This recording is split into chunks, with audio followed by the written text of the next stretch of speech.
I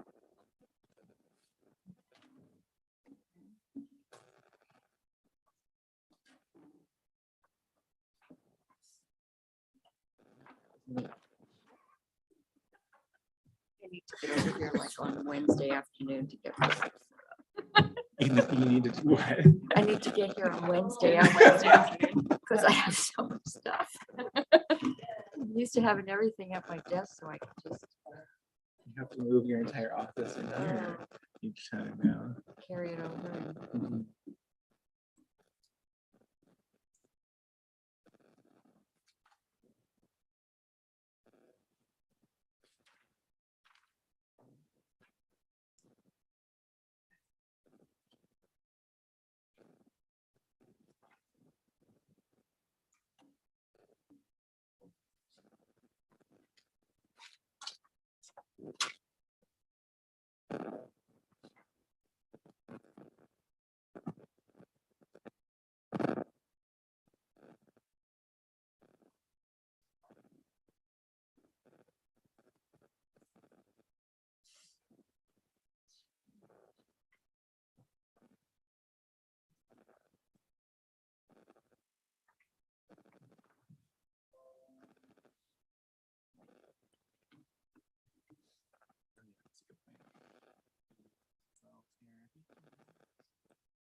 Morning.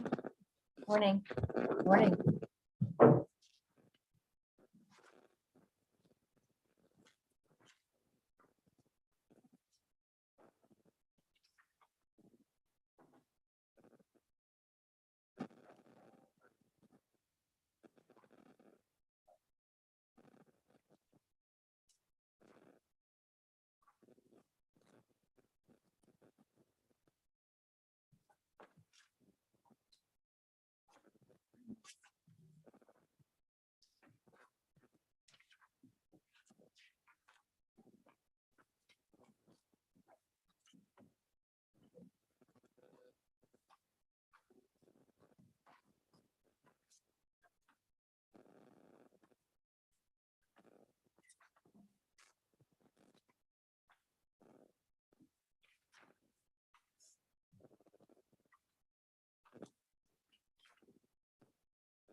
I guess we're missing the gavel. Drawer. Oh, All kinds of stuff. Like things to stick on. And there's, Tissues. yeah, like that. some of them have Notes. different things. There's a little bit of Treats. variation. that could get interesting. Okay.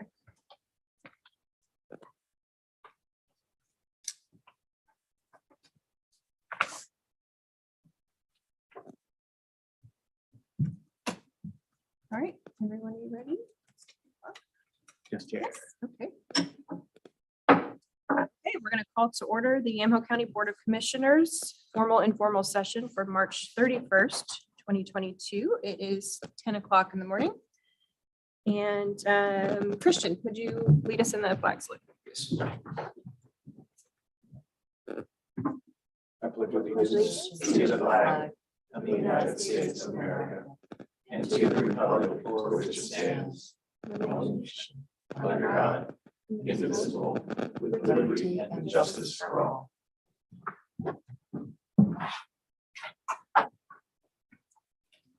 Thank you. And then we have our calendar session.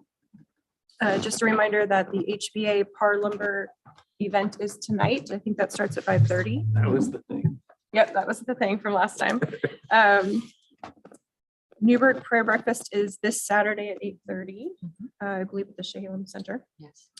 And then the one thing I noticed that we didn't have on there was the Newburgh Urban Renewal meeting. That is actually Monday, April 4th, starting at 7 o'clock. And I think it's on Zoom, but I think it's also, maybe it's only on Zoom. So that's a I will be potential. watching it via Zoom. Okay, I don't see where you can be in person. So that's a potential commissioners could be attending. Commissioners, any other calendar issues? Just at the Heritage Center next Saturday is Heritage Days, which is definitely something to go see. That's next Saturday. And that's it for me. Okay. Okay, that brings us to public comment. This time period is reserved for public comment of any topic other than agenda items, quasi judicial land use matters, and a topic scheduled for a public hearing. We did receive one item through written comment, but at this time, if anyone joining us on Zoom has public comment on any issue that is not on the agenda or regarding the land use hearing, please raise your virtual hand.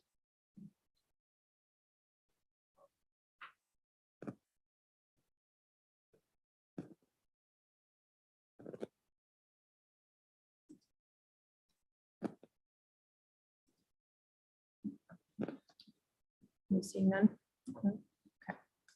Okay. That brings us to item E, which is our presentation from Tualatin Valley Fire and Rescue Fire Chief Derek Weiss.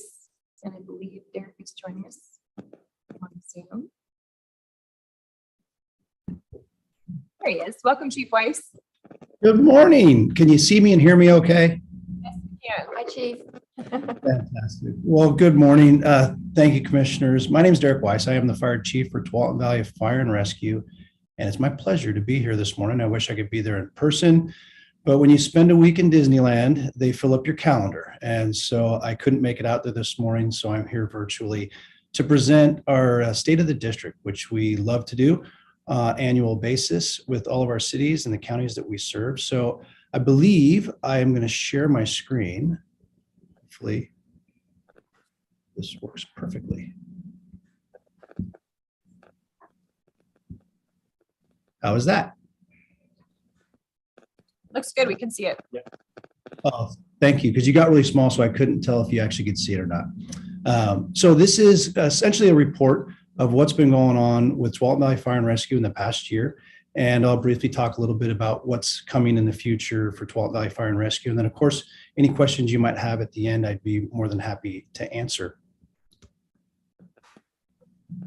So meeting the challenge, and what you see in this photo right here is one of our recent academies. And we do academies, used to do academies annually. Each year we would have an academy But through COVID, we didn't have an academy. And so we found that we were getting behind in our staffing model. So this is our latest academy. I wanted to show it to you there.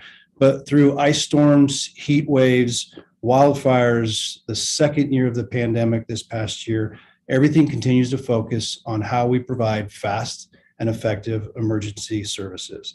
So as I mentioned, staffing has been a challenge. And what we have done is we've had this academy. We currently have another academy that's in right now, learning each day of the week how to be a firefighter and a paramedic with Tualatin Valley Fire and Rescue. In the future, you will see another academy this August, and then 2 academies per year in the coming years to meet up with the need for firefighters and paramedics at Tualatin Valley Fire and Rescue. What I can tell you is that is not unique to us. I think everybody across the fire service and other sectors are having challenges with staffing. We continue to get ample supply of candidates. We continue to bring in hundreds of individuals for interviews. And so we can find firefighters, we can bring them on. It just takes time. And our academies typically last about 4 months. So you can imagine it's not just a turnover immediately and we have a fresh group of people come in. It does take time. So we will continue to do that, and we will have more academies come in 2 per year in the near future.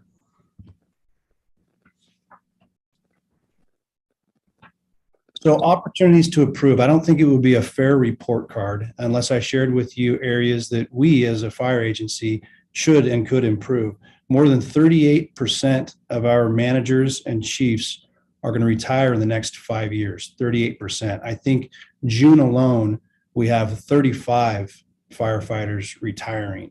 And so we have to be able to meet that demand. What we're trying to do is train up the next generation as quickly as possible so that there's no change in service level or leadership that this organization provides to the communities that we serve. I think staff and training have done an amazing job with developmental programs that start at the company officer level and work their way up through the ranks in the organization. And we're even planning on more supervisory and leadership training on the non-labor, the non-line side in day staff too, because we also will lose leaders and managers from the day staff side of the equation. The picture on your left is Captain Karen Burker, and she was recently promoted. She is assigned to the Charbonneau station, and we will continue to try and find a more diverse workforce. Only 4% of career firefighters in the United States are female. Tualatin Valley Fire and Rescue has 7% firefighters that are female. We are doing better than the national standard, but we are not done. This will continue to be one of my highest priorities and something that I started 3 years ago.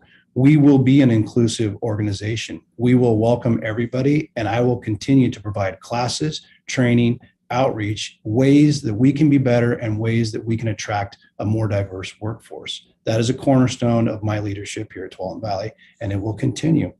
We've been successful with a Fire Girls Camp. I don't know if any of you are familiar with that, but they bring in young women ages 16 to 21, and they have a weekend experience with other female firefighters from metro fire departments. And we've had an amazing success bringing people into that.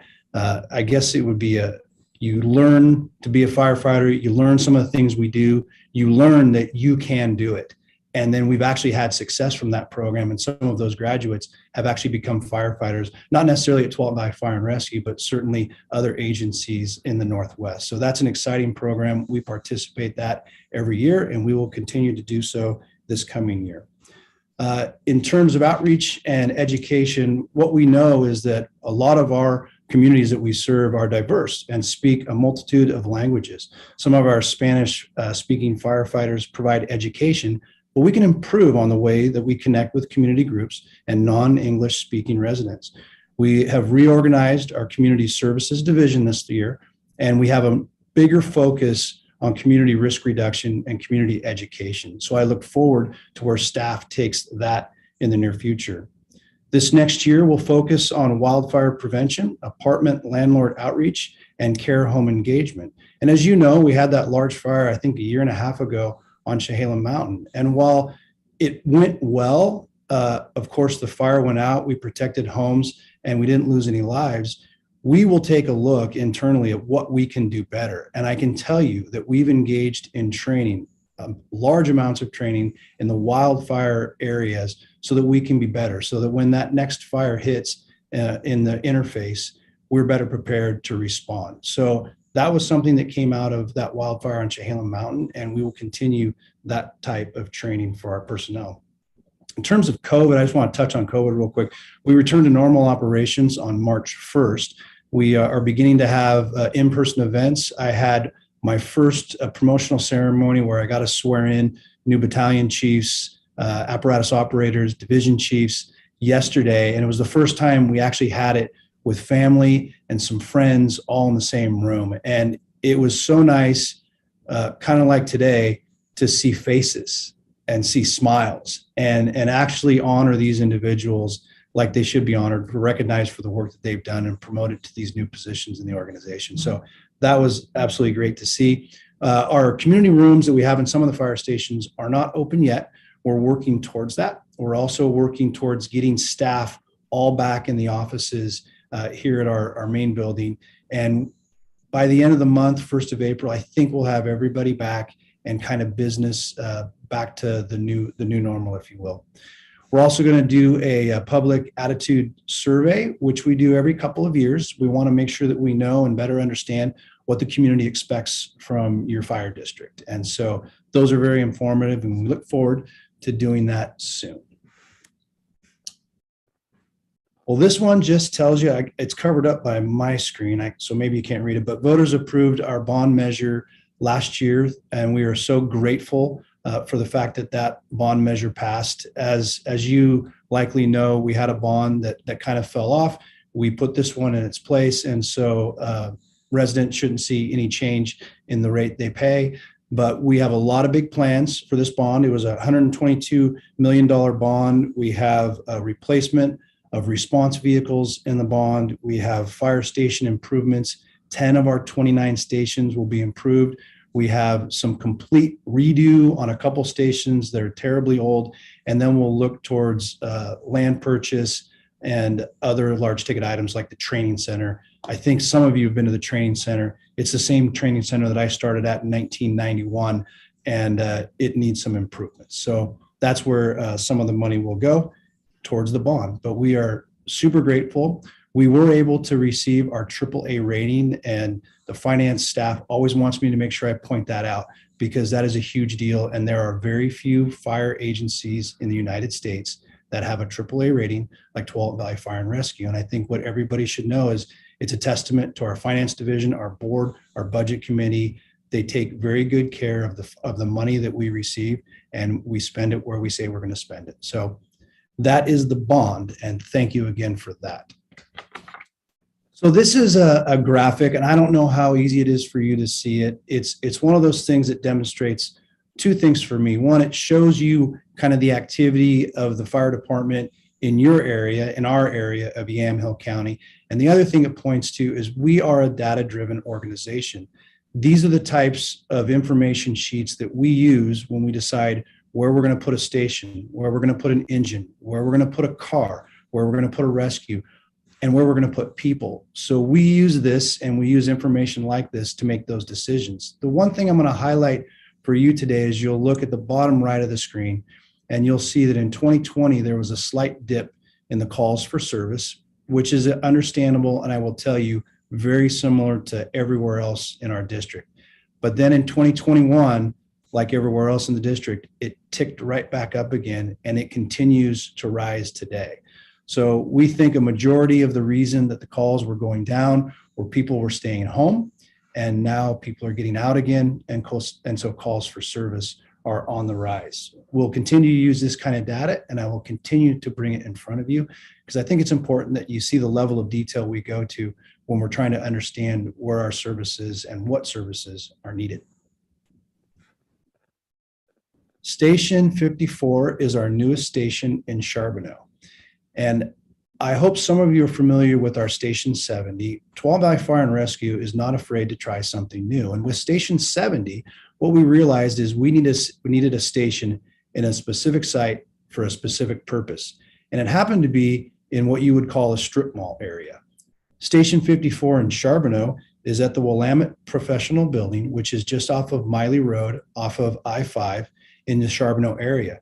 It's literally an occupancy within this building that we recreated, refurbished, if you will, to look like a fire station when you're inside it. But outside, it looks like a regular building.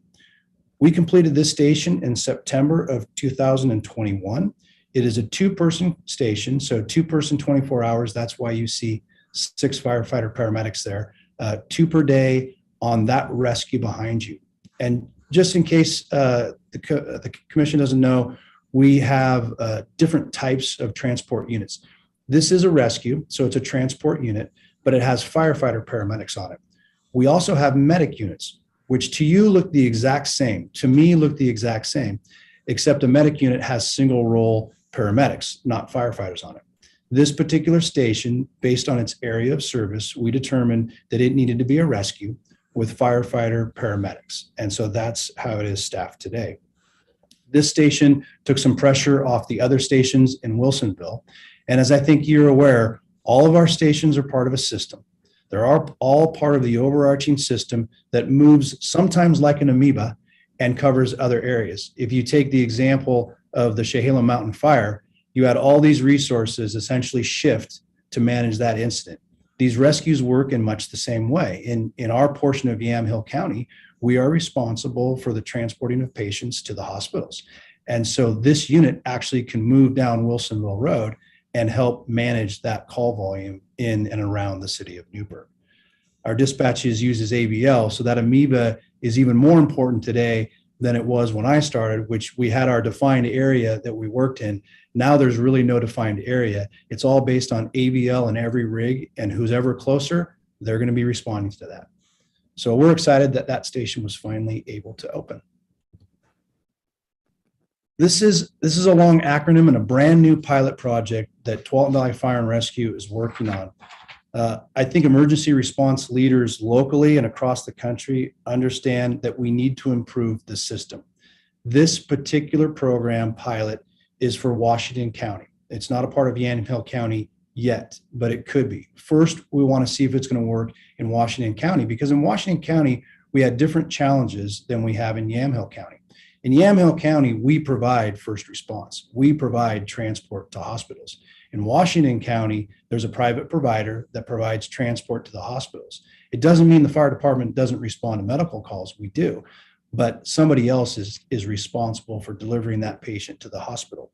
What we found during the pandemic was a highlight of inefficiencies in the system, in the EMS system in Washington County, where Tualatin Valley Fire and Rescue actually engaged in a contract with the private provider to assist them because of staffing constraints and getting rigs on the road, and then hospital wait times.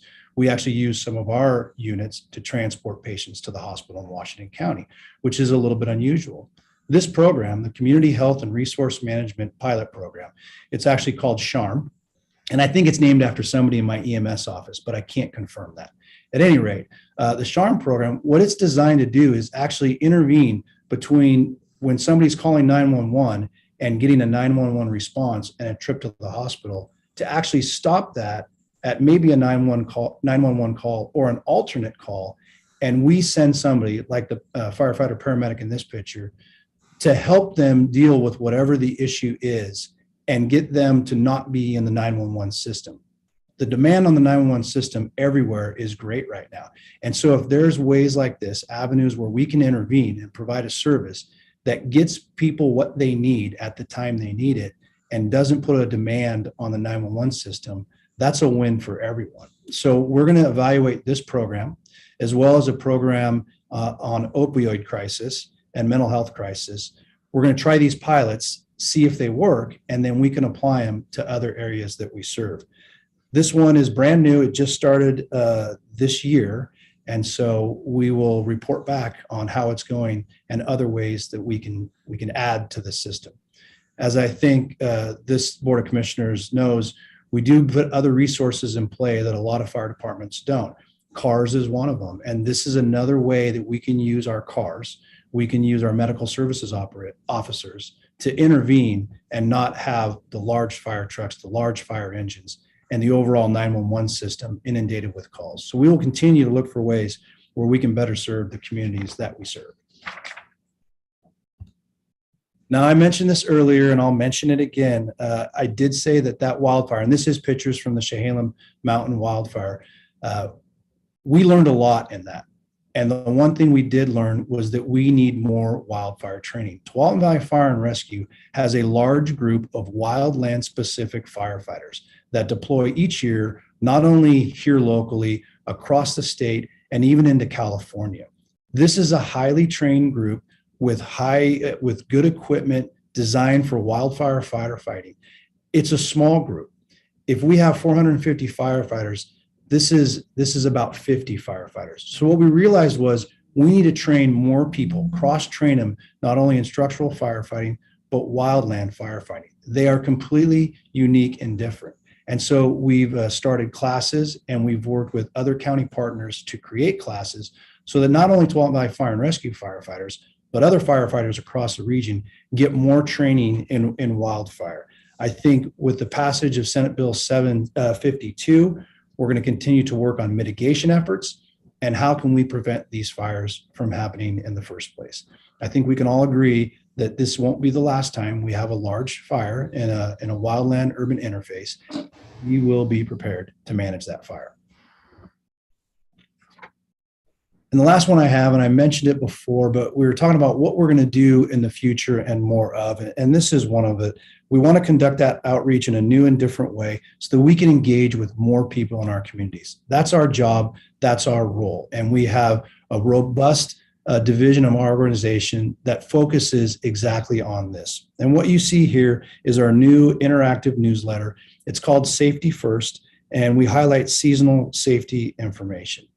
We will continue to do this on all types of different topics, make sure it's accessible for the communities that we serve, and make sure that we educate them to prevent things from happening in the near future.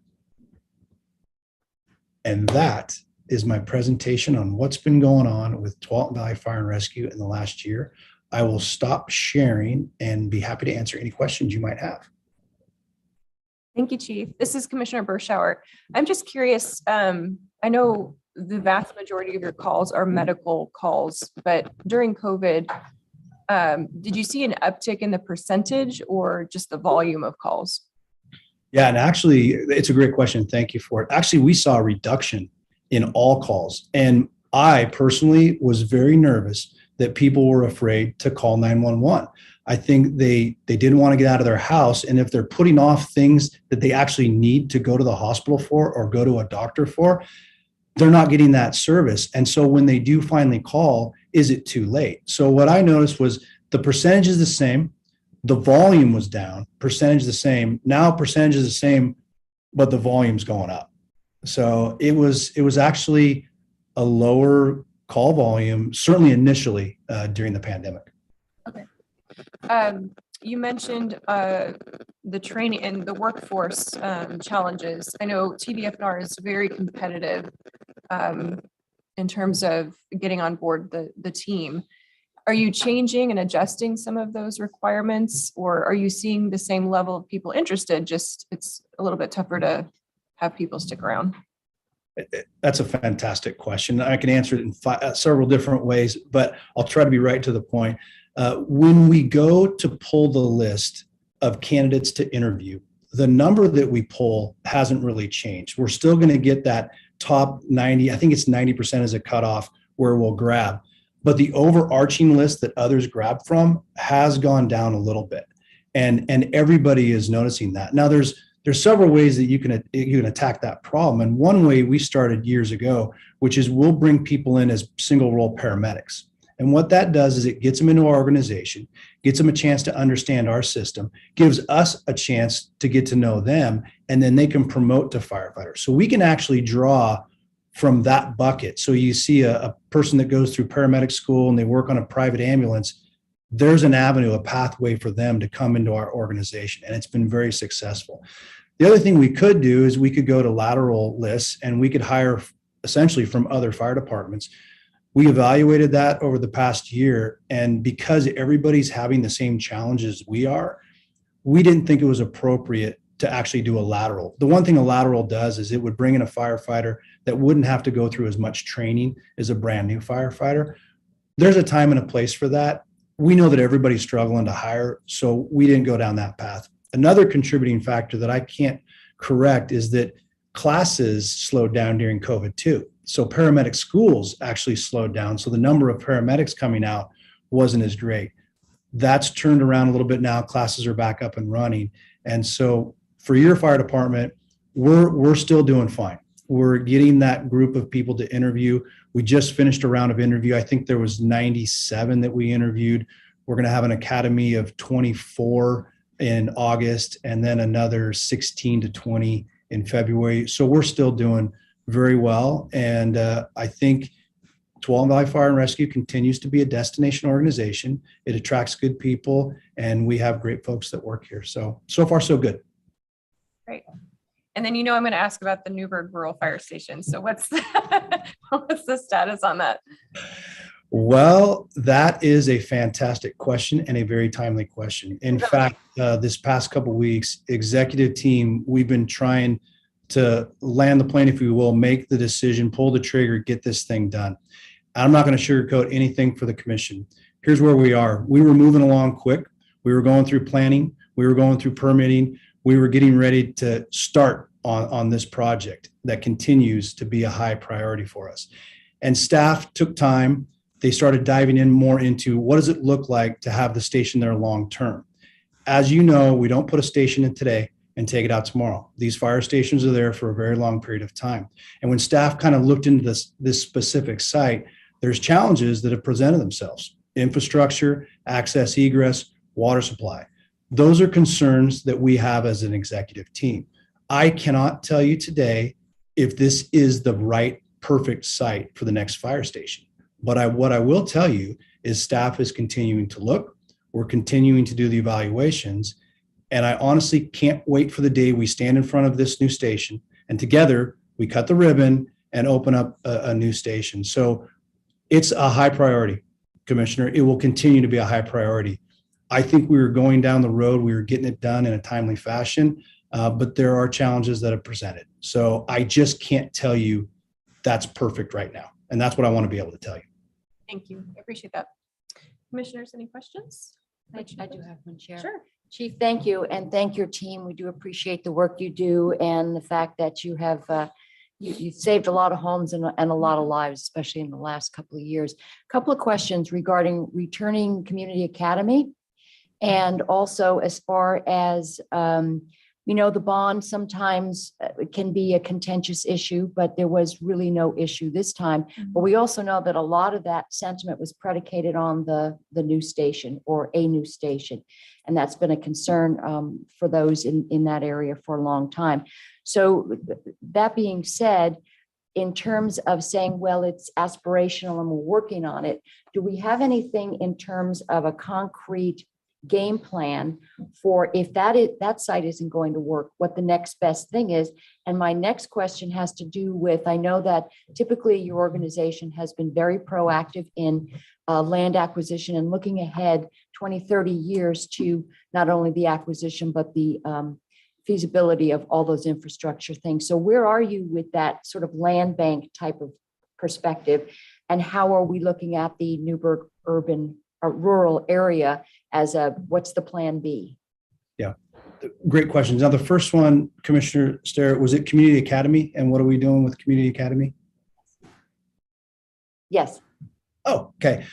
Great question. And one of my favorite things, and I know you are a graduate of the Academy, and I just saw the dates, at least the possible dates for the next Community Academy. And so staff is working hard to first pin the date down and then start with the invitations to see who is able and willing to come through our next Community Academy. I want to say all the dates I saw, and I can't give a specific date because we don't know for sure, but they were all in the fall, early fall, end of summer, early fall. So we look forward to that. That's a great opportunity for people to see exactly what we do. And so I look forward to that.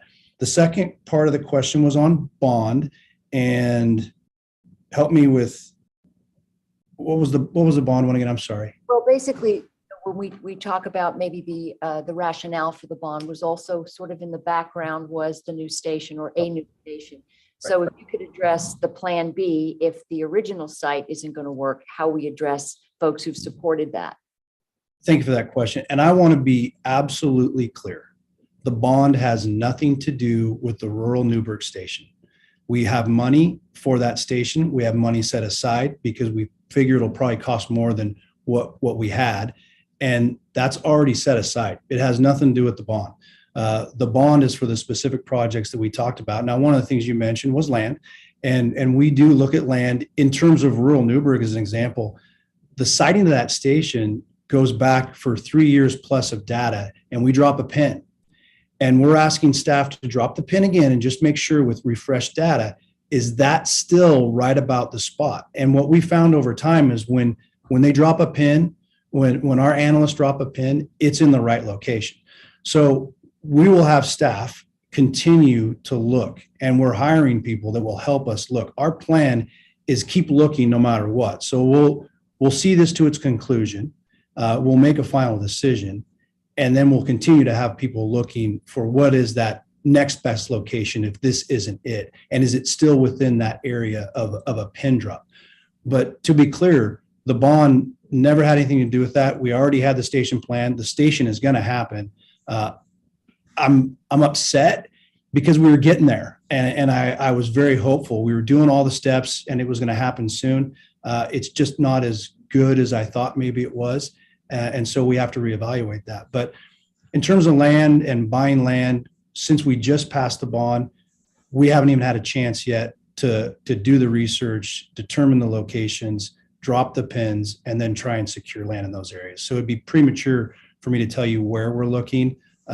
We haven't had the due diligence. We haven't done the time and done the data grab. Thanks, Chief. Was that all of them? Yes. Commissioner Sterrett? Thanks, Chief. You're welcome. Chair, I have a few questions for you, Chief. This is Casey Kula. And to stay on one is related to staying on the rural Newburgh, which is I'm curious about what what TVFNR has seen in terms of call volume in rural Newburgh versus the within the city limits, kind of over time. I assume it has changed, but I don't know what the trends are. Yeah, I haven't done a deep data dive into that specifically. There was a graph I showed you, about the only way I can speak to this is there was a graph I showed you before that kind of shows the call volume over the last year. And you get the bright reds and the oranges and then the whites, and then it kind of cools off, if you will. Really, your focal point is certainly the heart of Newburgh. And if you look even closer, it's likely the hospital, it's the assisted living facilities. Those are typically where we see the most call volume. I couldn't tell you today if rural Newburgh has ticked up in call volume or not. I think as it builds out, as areas build out, we start to look then at, is the call volume increasing? I can tell you that all a part of what we do is grabbing that data and watching the trends. And that's what drives our decisions to place stations, equipment, and people. All of it is a part of our area, whether it's rural Newburgh or rural Washington County, everything is a part of our area and we look at all of it. I just can't tell you specifically if it's changed or if it's been a significant change in that area in terms of call volume. I can get that for you though. Yeah, that would be super helpful. I would like to see it partly. Chair has obviously a history with TVFNR, and I'm the liaison to Public Works. And so we see as we update or improve roads on Chehalem Mountain, for example, on Parrot Mountain, we see higher traffic volumes and higher speeds. And so I'm wanting to know, are you seeing changes in that area that a rural station would improve the response to? And I do know that you have the station just across the border. So I would just love to see that information if you have it available and can pull it together for us. Yeah, I can absolutely do that. I can have staff pull something together for you. It's a moving target, right, in terms of how the call volume goes and shifts, but we continue to watch it, keep an eye on it, and we'll adjust accordingly. Okay, that sounds great. And then Chair, if I one Sure. unrelated to rural Newburgh call volumes, which is that, so the Sheridan School District is working on pulling together a career and technical education center. And one of their pathways or strands, right? I'm learning the language. A strand is a firefighting strand. If a student goes through the firefighting strand at a CTEC, what's the path then for them to go to academy with TDF&R or another associated fire department? That's a great question. It's a question I get asked quite often is what's the correct pathway to become a firefighter, paramedic? And honestly, it's up to the individual. There's several pathways that someone could take. But if they go through a class like that, they would still have to go to either EMT school or firefighting school, or they could just go and get a degree, any kind of degree, and that would satisfy most requirements for most fire departments, such as mine. We hire people that have degrees in everything that's not fire, and they're wonderful employees. So my advice to somebody would be first determine what it is you want to do. Is your passion for firefighting? Is your passion for emergency medicine? Where does that pathway lie? And then you could go into paramedic school. You go into fire school. If you go into paramedic school, you could work for a private ambulance provider. You could probably get a job with us as a single role paramedic at some point. And then that's a pathway into firefighting too. If they were in our service area, they could be a volunteer, and volunteers certainly learn a lot. And it's something that you can add to your resume in terms of experience to get a job with another fire department. If you're a volunteer with our department, there's a potential that you could become an intern with Tualatin Valley Fire and Rescue. And if you're an intern, you have a separate pathway for employment as a firefighter with Tualatin Valley Fire and Rescue.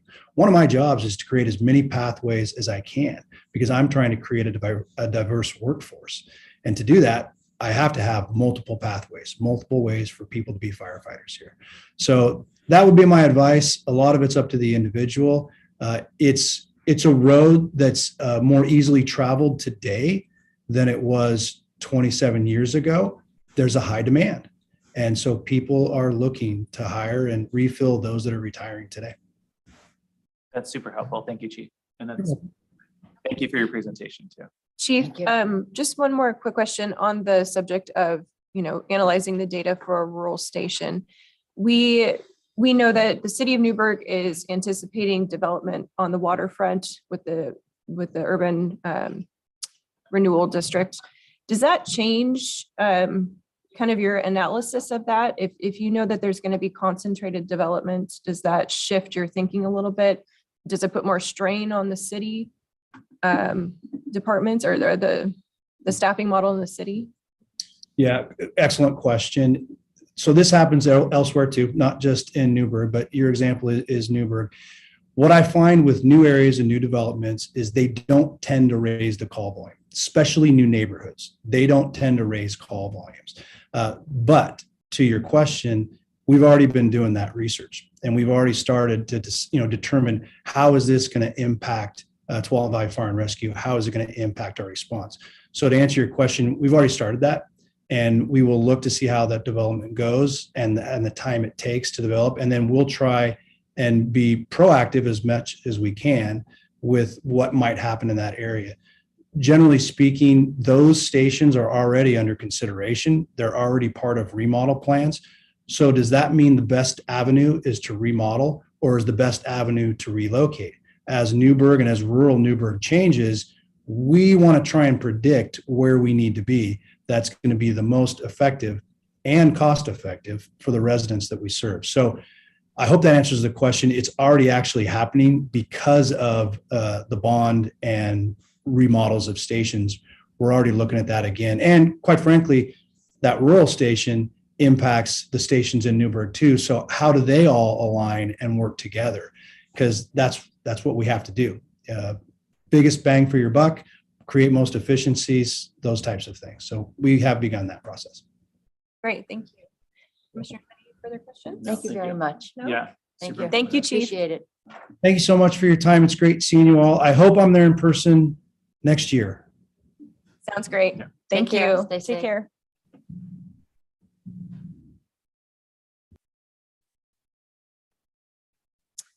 Okay, so that ends our presentation, and we are moving on to item F, which is department updates. And we have our planning director, Ken Friday, joining us.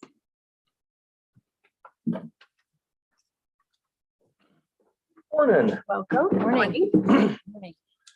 I'll be fairly brief. I brought Jason Foos, our county surveyor, here to Welcome, also Jason. give a little Welcome. presentation. Looking back at 2021, it was a difficult year, but it was also really a productive year for our office.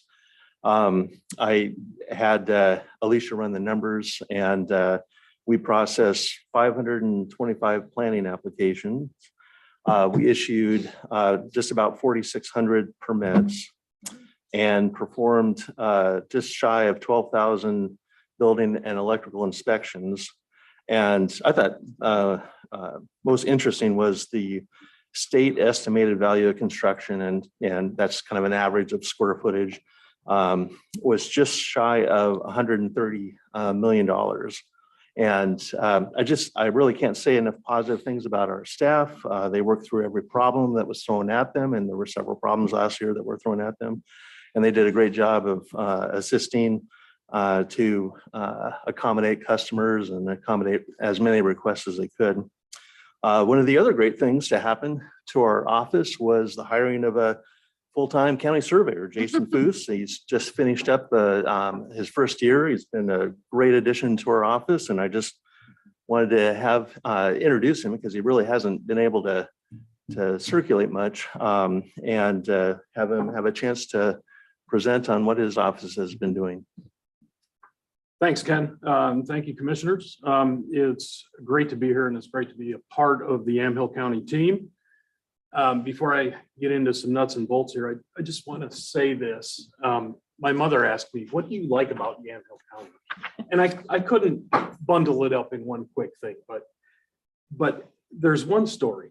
I bought some lumber at a big box store here in town, and I took it home, and I looked at that lumber, and on the side of that lumber, there was a sticker that said Hampton Lumber.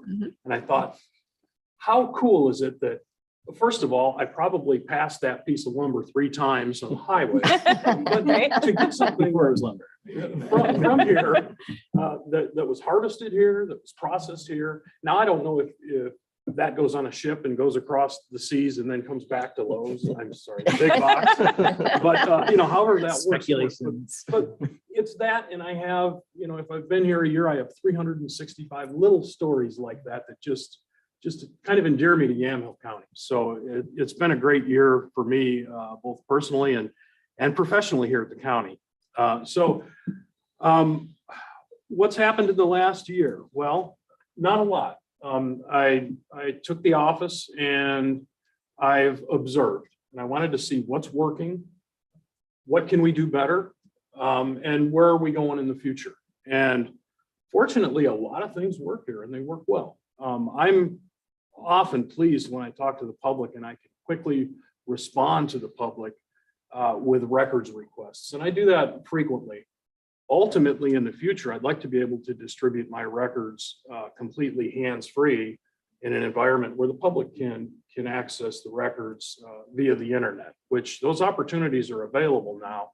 I don't think that the public is quite up to speed yet. So that's something that I walk the public through at every opportunity that I have, especially the land-related professionals, the engineers, surveyors, realtors, title companies. If I can train them how to use our GIS, it just benefits them because they can find the answers for their clients quicker. So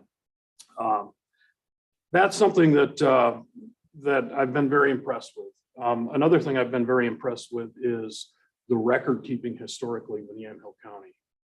We're at a position right now where I'm facing 180 years of paper records that I really need to migrate over into an electronic realm. And I'm just ecstatic. I'm honored to be in this position and ecstatic and very happy with my predecessors, all of them going back to day one. All of the county surveyors have been very good record keepers. Our recorders, our clerk, the same thing. I can go in the clerk's vault, I can walk down there and I can search a title back to day one of Yamhill County in very short order. And that doesn't happen in every county. There's 3,050 counties in the country. I would say that maybe I could do that maybe in 20% of them.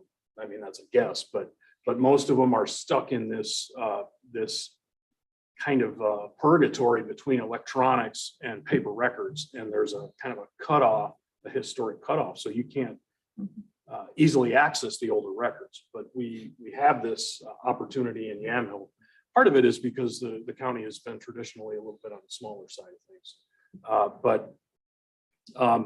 Regardless, there's great records here, and I hope to be able to carry those into the future and make them electronic and accessible to the public. So on that note, this year we processed 110 surveys. And when I say surveys, I mean individual survey maps, partition plats, and subdivision maps. And some of these happen under the county's jurisdiction, and some of them occur under the city's jurisdiction. But for the county at large, according to my numbers, what that equates to is about 500 new home sites in the county. So that's just 2021 alone. That number, that's an approximate number, but I think it's pretty close when we tally up the subdivisions and partition plats. And I think that's an important number for this commission to understand too, that we are naturally taking care of some of the shortings in the housing market. Along with that, I have been working with the property management team, and that's been a great honor. And 3 of them have been here. I'm not going to point them out, but they're here, and they're wonderful folks to work with. And we have many opportunities to address those housing situations too through our surplus property sales. And it looks like things are really moving there. And that's been an exciting opportunity for me. I am due for some technological upgrades, both with the GIS platform and with the electronic equipment that I keep, and we'll address that through our budgeting process. So you may see that in the budget or requests in the budget. I want to take a minute and point out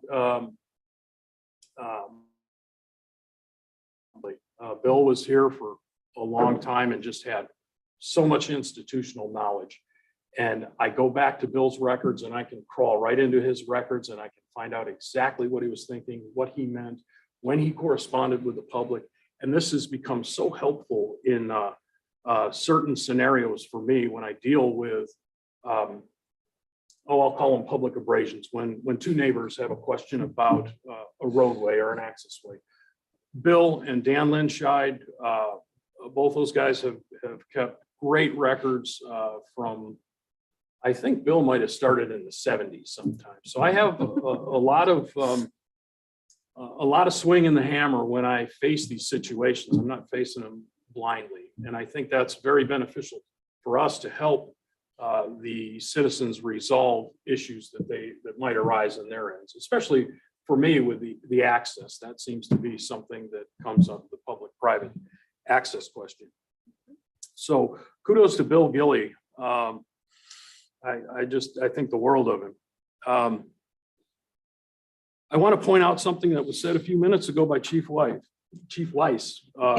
He said that we are in a data-driven business.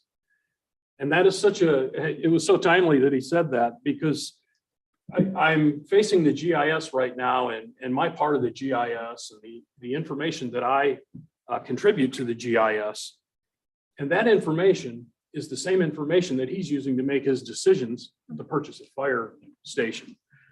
And I just want to impart how important it is to me to really make progress with the GIS and use that as our distribution platform for as much data as we possibly can. I think there's occasions where people look at data and they say, whose data is it? Is it my data? Is it your data? It's not, it's all of our data. And Chief Weiss' example is a perfect example of that. He's using planning information, he's using tax assessor information, he's using land survey information for his decision-making processes in his data-driven business. So I think as we face the future, we should think in those terms. We're all in that data-driven realm, and that's the direction that we should be facing. With that, I don't have much else to report. Does anybody have any questions of me? Thank you. No, that was wonderful. I love your term public abrasions.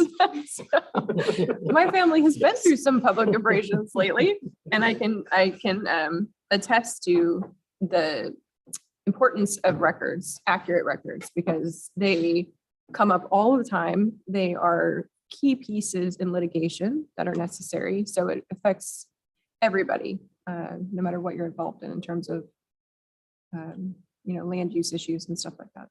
So our records have been subpoenaed twice under me, Mhm. or I've been subpoenaed to come with my Mhm. records, or however you want to look at that. But so they are valuable, and they Absolutely. yes. Commissioner Burschauer, I know you're from Arizona, and I've spent Mhm. 15 years in Arizona as a county surveyor, and I will tell you, if you weren't aware of it when you lived down there, the record keeping in Arizona was horrible. I mean, there's no word for it. But the flip Which side of part? that is people shook hands and agreed on things and stuck to their word. So Yeah. that's why it worked for them years ago. But as populations migrate and people come and people go, it is just more important to write down the things that we mean at the time that we conduct business or do a specific action, so that the people that follow us will understand clearly our intent. So. Absolutely. Thank you. Commissioners? Did you want to go ahead, Commissioner? Sure. Chair, I would just say thank you, Jason. It's been great to have you here. I know that Public Works really appreciates you being around. You've worked with Greg a number of times, especially in some of those public abrasions. So Yeah. I really appreciate that you've been available and you're like, okay, well, I need to figure out what my role is here for this public abrasion. And then once we figure it out, then we can go from there. And I have heard that the public really appreciates that. So thank you. Yeah, it's important to figure out where we fit in the scenario. I mean, sometimes we can't fix everything for everybody. Yeah. And being able to effectively express that and maybe nudge folks in the right direction to come to resolution is, I think it's a public benefit. Yeah, So, I agree. Thank you. Absolutely. Chair, I do have a question, not a question, a couple of comments. Well, first of all, I want to thank you for being here and having spoken to you about your breadth of knowledge and your experience. I feel very grateful that you have chosen to work here, because people with your expertise and experience are really hard to find. And the other thing I've noticed about you is you've got real enthusiasm for your job. You love what you do. You love the people you serve. And that is indicative of what we've seen in our planning department. We hear from people outside the county that have nothing but good things to say about the planning department. So going back to when I was here, Mike Brandt, and also Ken Friday and the staff, Lance and everybody else, I've just heard from people who say, I can't believe how easy this was. And they were so nice and they followed through. And so I appreciate you working also with the surplus properties with the Affordable Housing Corporation. And I know that they have appreciated what you've done to move these projects along. So this is Appreciate Jason Fuste. And we're really happy that you're here. So thank you. Well, thank you, Commissioner. Thank you. Can I just have a quick question for 2021? Was there an overall increase in the percentage of things that were processed or flat? I don't have great data from years past. I would say it was probably one of our upper, top 5 in the last Busy. 15 years Yeah. of processing. And I didn't expect it to be that strident of development, but it even with all the supply challenges, with all of the COVID challenges, it was actually a pretty good year as far as building and as far as contractors being busy. Yeah, absolutely. Okay, Thank you. thank you very Appreciate it. much. Chair, if I Sure. could just say one more thing, Sure. to appreciate both of these guys. Ken, I was involved in the process to hire Jason, and I appreciate Ken letting me participate in that. And he was also involved in the process that hired Jody. And so between the two of them and with Noelle and my help, we've made some real progress in the surplus property area. And I just wanted to acknowledge the hard work that everyone's been putting in. And I really do appreciate Jason's willingness and Jody's willingness to jump in, learn. And when we have issues, it's been great. He's gotten up to speed on issues that, date back decades, if not further, and really been able to address a number of those concerns for us. And we've made real good progress in a number of other areas. So I just wanted to acknowledge that as well. It's been great to finally make some real progress in those areas. True. Thank you, Christian. It really is a team effort, and it takes a team. There's not one person in the world that can do that. I mean, there's not a degree in government surplus property. Maybe there is, I don't know. But it's such a subjective item. So it really does take a team. And, we're doing great. We're moving ahead with it. So. Thank you. Thanks. What part of Arizona were you from? Kingman. Kingman? Oh, okay. So you were kind of in the Wild West. Oh, yeah. It was the Wild West, yeah. I've been to Kingman. It is the Wild Yes, West. it is. Great. Thank you very much. Thanks so much. Chair, can we take a short break before Sure. the land use hearing?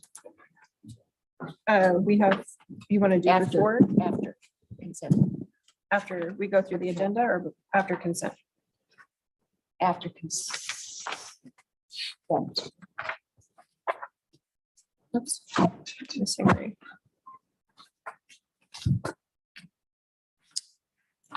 Okay, so that concludes department updates. Item G is work session. We have no work session today.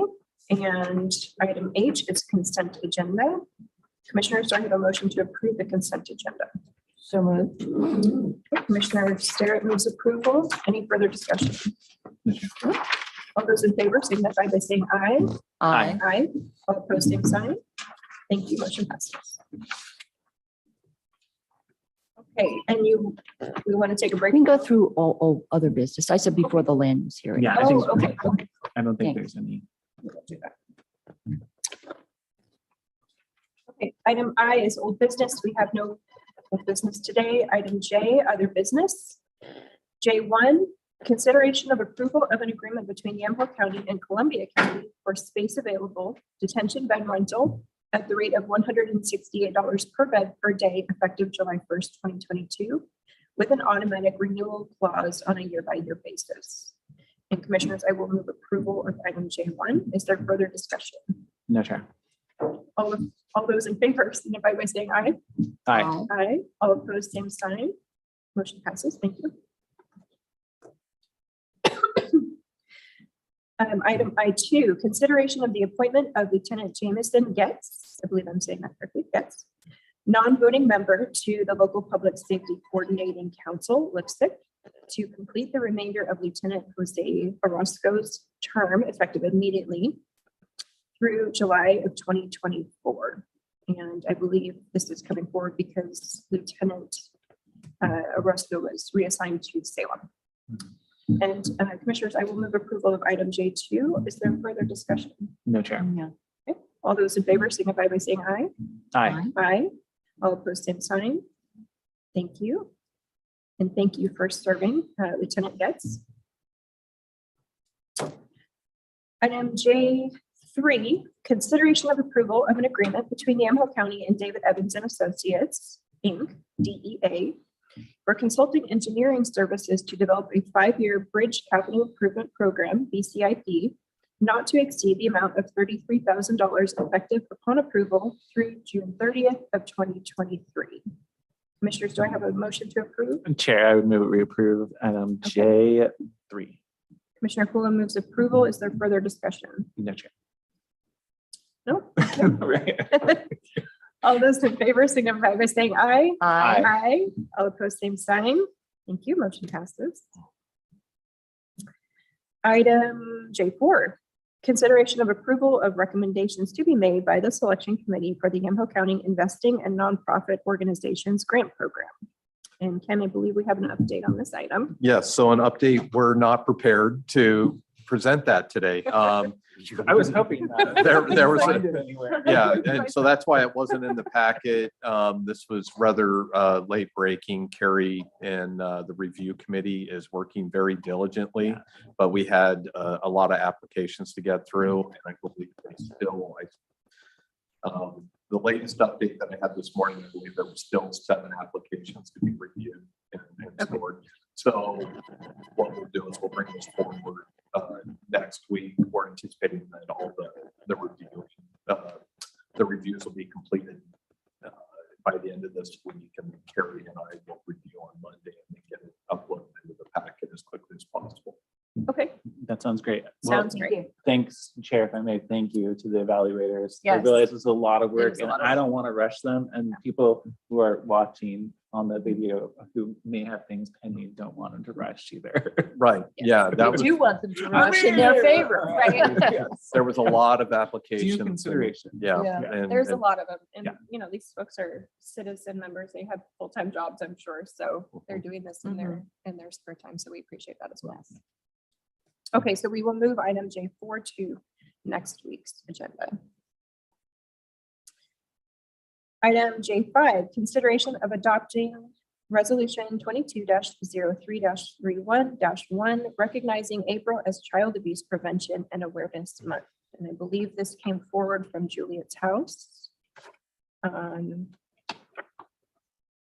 Commissioners, would you like me to read the resolution? I believe you have to. Is that?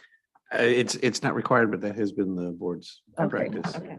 Just to read the resolutions into the Well, record. first I will ask for a motion and then we can, Chair, I would move that we approve item J5. okay, Commissioner Kula moves approval. And part of the discussion, I suppose I will read. In the matter of a resolution recognizing April 2022 as Child Abuse Prevention and Awareness Month. This is resolution 22-03-31-1. Whereas child abuse is considered to be one of our nation's most serious public health problems, with scientific studies documenting the link between abuse and neglect of children and a wide range of medical, emotional, psychological, and behavioral disorders. And whereas it is estimated that 1 in 4 children will suffer significant abuse before the age of 18, and annually over tens of thousands of Oregonian children, 78,632 in 2020, are reported to the Department of Human Services as having been abused and neglected, with over 11,642 child abuse victims confirmed in 2020 alone, although many cases go unreported. This was especially true during the COVID-19 pandemic, when many children were isolated and away from the eye of mandatory reporters. And whereas the physical, emotional, and financial impact of abuse and neglect falls most heavily on children of all ages and abilities who come from economic, racial, and social backgrounds, and these crimes affect many more family members, friends, neighbors, and community. And whereas effective child abuse prevention efforts succeed because of partnerships created among state and local government agencies, schools, faith communities, civic and community organizations, law enforcement agencies, and the business community, while recognizing that feeling connected to community can be a protective factor against child abuse. And whereas Yamhill County is dedicated to stopping child abuse and supporting survivors and their non-offending families while working to prevent abuse and neglect. And whereas each of us has a role to play in stopping child abuse and being part of a solution by learning how to prevent, recognize, and report child abuse and supporting prevention, education, and empowerment programs for children and youth. Now, therefore, it is hereby resolved that the Yamhill County Board of Commissioners, on behalf of the citizens of Yamhill County, hereby recognizes the month of April as Child Abuse Prevention and Awareness Month. Signed this day, March 31st of 2022.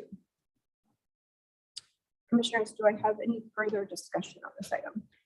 I would just say, Chair, that we have an infrastructure here in this county which is unparalleled in terms of the number of collaborative efforts between nonprofits, government, and the faith community, and between the Relief Nursery, Safe Families, all of the various organizations that are working to prevent child abuse. It's a privilege to see how much work is being done. Yes, absolutely. And thank you to Juliet's house for the work they do and for bringing this forward as well.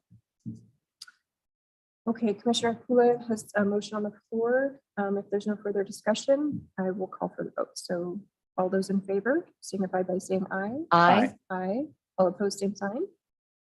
Thank you. Motion passes.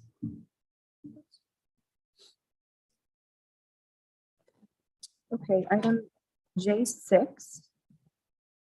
is consideration of approval of amendment number 1 to grant agreement number 35090 between Yamhill County and the Oregon Department of Transportation, which was board order 21-356, extending the effective date through June 30th of 2024. And commissioners, this was a grant that was already approved and we're simply extending the deadline. Do I have a motion to approve? Chair, I move that we approve item J6. Commissioner Kula moves approval. Any further discussion? All those in favor signify by saying aye. Aye. Aye. All opposed, same sign. Motion passes. Thank you.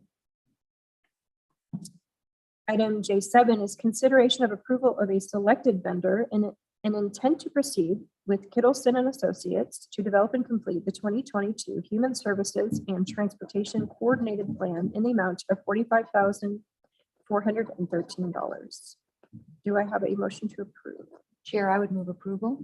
Thank you. Commissioner Sterrett moves approval. Is there further discussion? No, I just want to add that it's been good to see. It was good to see all the information in the packet, and it's nice to have Kittleson working on this. And They have a lot they're doing right now. well, they had a lot of information in there and a lot of rationale for why they were chosen for this project. So yeah, a lot of projects ahead. In addition to the, all of the other infrastructure work they're doing right now. Right. Yes. Okay, if no further discussion, I will call for the vote. Chair, All if I those in- could, Sure. I'm looking at Cynthia's memo here, and what she's asking the board is to authorize the selection of the vendor and then also authorize county council to complete the professional services agreement and then gather the signatures. I haven't seen the agreement yet. Okay, So I guess that would be up to the board if you're comfortable going ahead and authorizing me to do that. If there's anything unusual, I would certainly bring that contract back. Otherwise, we can wait until that contract's ready and then we can put it back or put that separately on the agenda for board consideration. okay. So if it's simply an intent, we approve the intent to proceed. Yeah, that's what we've done historically, is to approve the intent to award, and then once the contract's been reviewed and prepared, then it would come back separately to the board. Okay. If you'd like to do that, we can. So does that. Commissioner Sterrett's motion, does she need to amend it? If you want to authorize county council's office to go ahead and complete the agreement without it coming back to the board, you can do that now. Otherwise, we can prepare it and bring it back at a separate time on a different agenda. I would amend to authorize county council's office to complete the plan or to approve the contract for the plan. Correct. And we can just make it Yeah, one and like I motion. said, if it's different from other Right. professional services agreements we've done in a material way, I'd make sure and bring it back before the board. Okay, sounds good. Sounds great. Okay, so we have Commissioner Sterrett's amended motion on the floor. Any further discussion? Okay. All those in favor signify by saying aye. Aye. Aye. All opposed, same sign. Thank you. Thank Motion you. passes. And I expect Cynthia thanks you as well. Yes. Okay, and commissioners, we are going to take a 5-minute break before our public hearing. Thank you. Thank you.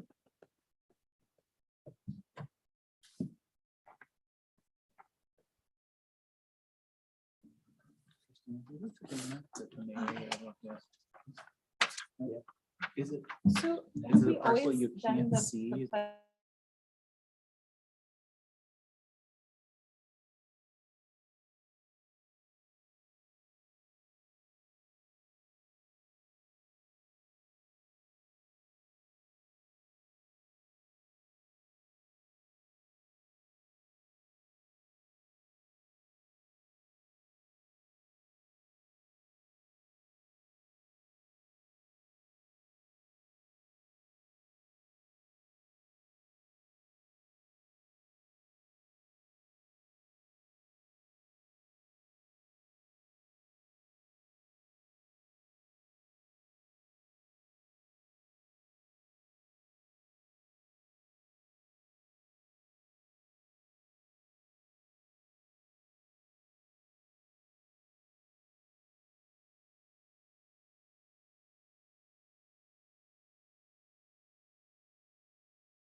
I have one. Here. That's what we call dry down. Here.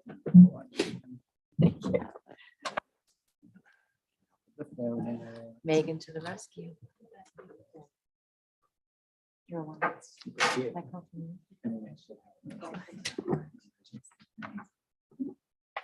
Trade you. Do you want this one? What's Well, okay.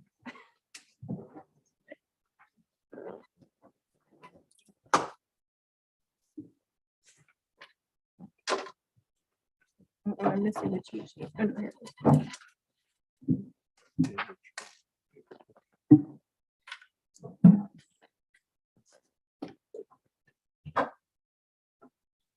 Okay, are we back on? Okay. Commissioners, we are going to resume the Yamhill County Board of Commissioners formal informal session for March 31st.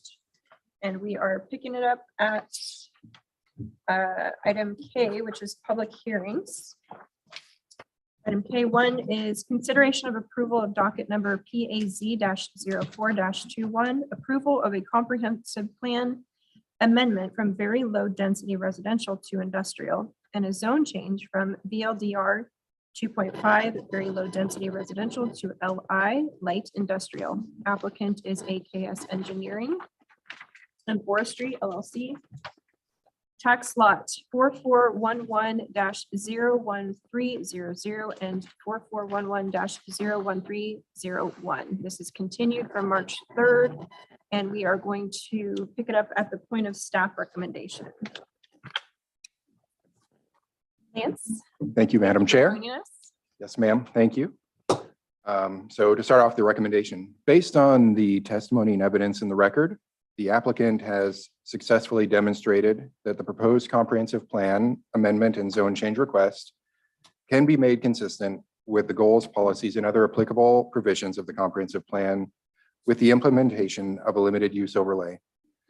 The Planning Commission unanimously recommended approval of this request with the establishment of a limited use overlay on the subject tract, and staff concurs with both recommendations for the approval as well as for the implementation of a limited use overlay. The concerns submitted by surrounding property owners are directly related to whether the proposed change is appropriate considering the surrounding land uses in the area. Staff believes that these concerns can be addressed during the site design review process when an application for a specific use is submitted to the planning department. A limited use overlay is a way to ensure that any future development is constrained to the use or uses of the property that were presented as justification for the zone change from the very low density residential district to light industrial. Future owners of the property can make an application to revise this limited use overlay to allow a new, different use of the property. A proposed change to the limited use overlay allows the county to notify surrounding property owners for comments and concerns regarding the new proposed use of the property, while also providing some flexibility to future owners of the property regarding the use or uses allowed there. The recommendation of approval is as follows. Staff recommends a condition of approval that establishes a limited use overlay on the tract, which shall limit the use of the tract to an agricultural business, which includes a supply store, a retail store, office space, and storage warehouse. The specificity of this language is derived from the applicant's materials that were presented to the county and to surrounding property owners as the use that justifies a rezoning of this property. And that concludes my recommendation. Thank you. And Ken. if I could just maybe add some comments. This application was interesting to me because it was the presentation before the Board of Commissioners was quite a bit different than the presentation that was given to the Planning Commission. And the Planning Commission, it was more focused on the farm store. And we do believe that the applicant has done enough to justify the farm store, retail, and warehousing that was just noted. So we're recommending approval with that limited use overlay. And the Planning Commission discussed the issue and agreed with that recommendation. At the Planning Commission hearing, there were concerns from the cemetery, and my hope was kind of in the interim that there'd be some sort of agreement reached between the town family and the Macy family, because they're both longtime residents of Yamhill County. They'd be able to work out some sort of a sound or visual barrier between their respective properties that would work out with both of them. Unfortunately, that didn't happen. And instead, the applicants presented that there's really not a need for a limited use overlay, or if there is a limited use overlay, it has a lot more uses. We haven't really found that to be the case. The application has a traffic study that shows traffic from a maximum build out of square footage for a single business, but the property is also 13 acres and the light industrial zone has a 20,000 square foot minimum lot size. This means the 13 acres could be divided into 28 separate light industrial parcels, and the traffic study does not evaluate traffic from 28 industrial businesses, just from one business. Similarly, the noise study presented is purported to demonstrate uses in the light industrial zone would not interfere. Yet that's not really what the conclusion of the study says. On page 7 of attachment 1, it says, we cannot predict the expected sound pressure from the list of Yamhill County zoning ordinance section 702.02 light industrial zone, because it is having too large of a spectrum of sound pressure level possibilities. It goes on to conclude, providing the development would be like the business in Bunn's Village, the development sound pressure level in the cemetery will be well below the ambient traffic noise. The problem with that conclusion is that Bunn's Village is not a light industrial zone, but it is zoned for neighborhood commercial. And I do appreciate Lance pointing that out to me. I forgot about that. For these reasons, we're recommending the limited use overlay to limit the uses to the agricultural business that includes a supply store, retail store, office space, and storage warehouse. Okay, so if we are to approve this with the limited use overlay, you want us to specifically name the agricultural business? Just name the category of business. You could just make a recommendation to, or a decision to approve it with the staff recommended limited use overlay zone, and then we would work with legal counsel and the applicant's attorney to write the findings. Okay, and it's my understanding that if the town family wants to do anything else beyond that, they have to come back and get approval, and we have to go through that process again. That's correct. Okay. And there'd be notice, and then the Macy's would have a chance, or any other neighbor would have a chance to comment on it, whatever the new use might be. Okay. Commissioners, any questions? I do have a question, Chair, and thank you, Lance, for your work on Commissioners, this. it may be more appropriate if the staff recommendation is done to actually close the hearing and then address these other questions and concerns in the course of deliberation. Okay. Okay, so that concludes the staff recommendation, and I will close the hearing and open this up for deliberation. Commissioner Starrett. Thank you, Chair. Thanks, Christian.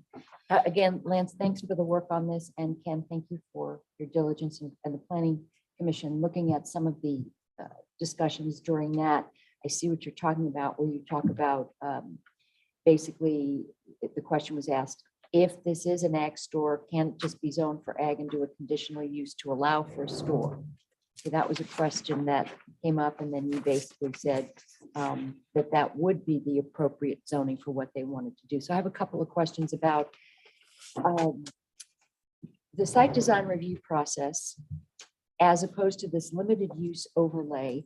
I want to make sure that we are not sort of mixing apples with oranges, and what we're expecting, for instance, with the new owners, to say to them, you can buy this property. If you buy this property, these are the limitations on it. So what would be what would their options be going forward if there were, let's say, new owners who had questions about whether a site design review could impact the limitations that were on it currently when they purchased the property? Well, the limited use overlay is just to identify the use or uses that could go on the property. And the site design review is to tease out the design of what that is and what those impacts are with whatever they're proposing to do. So if a new owner came along and said, I want to do a farm store, or I want to do retail office space and warehousing, that'd be fine. They could do that. They would apply for a site design review. We would still have notice on the site design review to the neighboring properties, and they would have an ability to comment on those. So the Macy family next door that have already commented, they would be able to look at that again and comment on whether they felt there was going to be a conflict. And but if a new owner then wanted to come in and do some other sort of light industrial use, like I think they had dental tool manufacturing was on their list. If someone wanted to do something like that, they would have to come in and make a request to adjust the limited use overlay.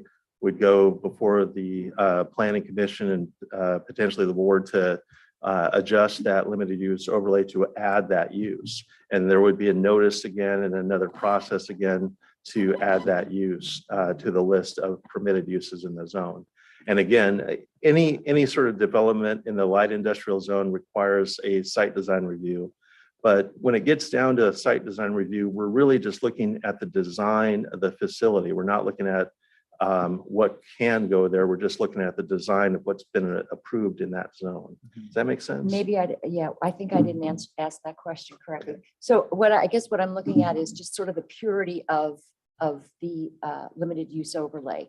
And when you have a zone, you have an area zone for one particular thing, and then to impose a limited use overlay, I'm kind of looking at the justification of that, although this is an emotional issue because you're talking about, you're talking about a very emotional issue. You're talking about people's loved ones and the sanctity of having some time to be with them and not be with them, but just sort of more. I understand that piece. So I want to make sure we're not interjecting any kind of emotion into what we should be doing as sort of the purity of what does the law allow? Okay, I think I understand.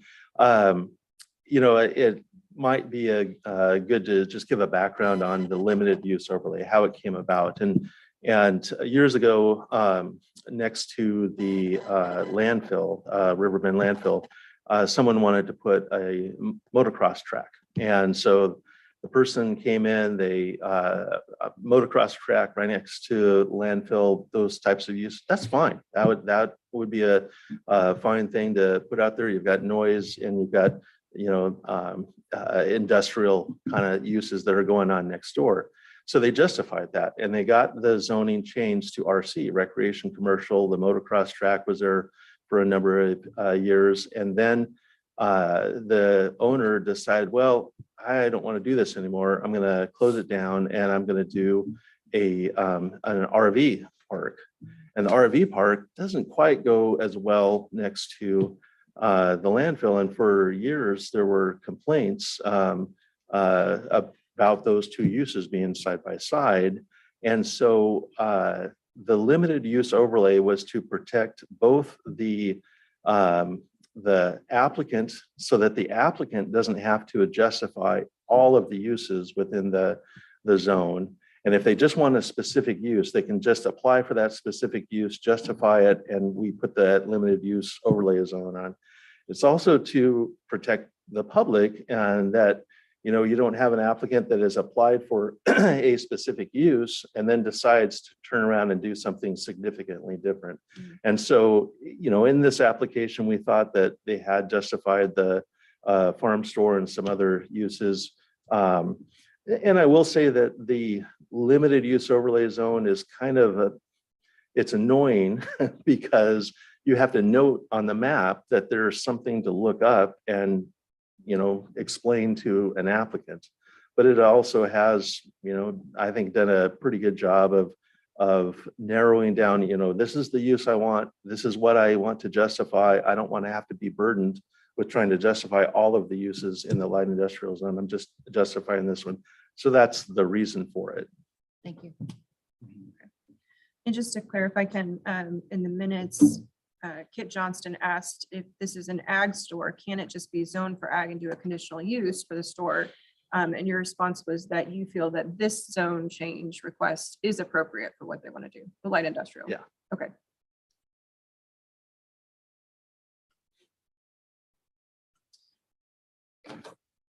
Okay. Chair, I have So- some thoughts. Sure. Okay. Commissioner Fuller.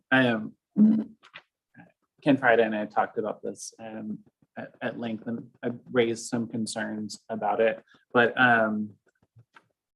the request that's before, or the informal request, I guess, because it's really just in the rebuttal, is for really no limited use overlay. It's a broad limited use overlay.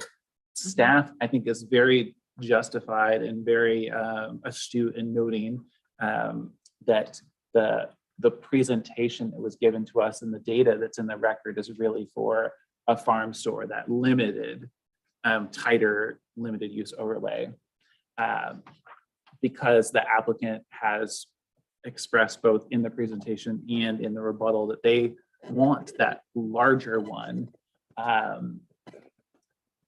I hesitate to even vote for a limited use overlay that limits it, because this isn't really what the applicant is asking for.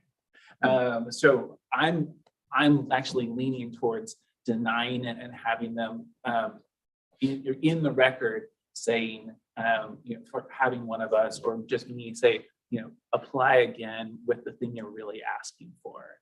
Because us approving a limited use overlay that's very tight in nature, that's appropriate to what's the evidence that's in the record, if that's not actually their plan or their intention, is really a poor use, I think, of everybody's time. Yeah, that's interesting. Attorney Albrecht's comments in the meeting minutes From planning. state, while the applicant is proposing a conceptual design for this farm store, the applicant would like to use the property in any of the uses that are listed as permitted in the light industrial zone. We maintain that the proposed use is of the same nature of those other uses that are allowed in the light industrial zone. So I think you make a good point that they don't seem to want to be constricted to an ag store. And maybe I'll let you, and then I No. would say, just when I was looking at their what is the needs and suitability analysis, it was for a farm store of a given size, which is why the other parcels weren't meeting their requirements. But if there's a broad range, I actually don't really see how the analysis then fits a broader range. So, And that's kind of along the lines of what I was trying to get at, is because the Attorney Albrecht said, we would like these issues to be addressed during the site design review process and not now. So, going back to the purity of it, is that really that limited use overlay? Is that really within our purview based on the fact that either it's approved or it's denied? And the site design review is going to tell another story. So, well, I have some issues with what we would be imposing at this juncture. Well, and I think my further concern is that this body has been hesitant to go too far in site design review, because we don't want to be, we don't want to tell you have to build a 50-foot wall around your property. So that's also a concern, that in the past, there's been hesitation to get too because of specific. cannot impose conditions that would prevent the use, right? That's the language. And in the that's- site design review And, process. and that's not necessarily the language in site design. That's the language in a processing facility that goes through site design. Oh, okay. So, That's good to know. yeah, and this is just a recommendation. This is, Yeah. I call them as I see them. This is the way I see it. But if you have a different interpretation, that's totally fine. Well, I'm thinking of the Chehalem processing facility.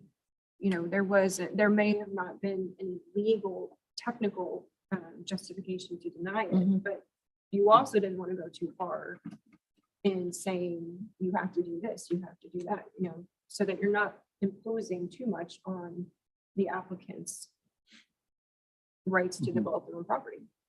So that's my concern is how are we going to weigh Right. the two of them?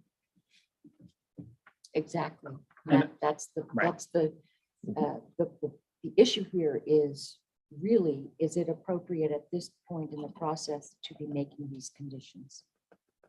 And I would say that I don't think that, Chair, if I may, that I don't feel like the applicant has successfully argued with what's in the record for anything but the farm store overlay.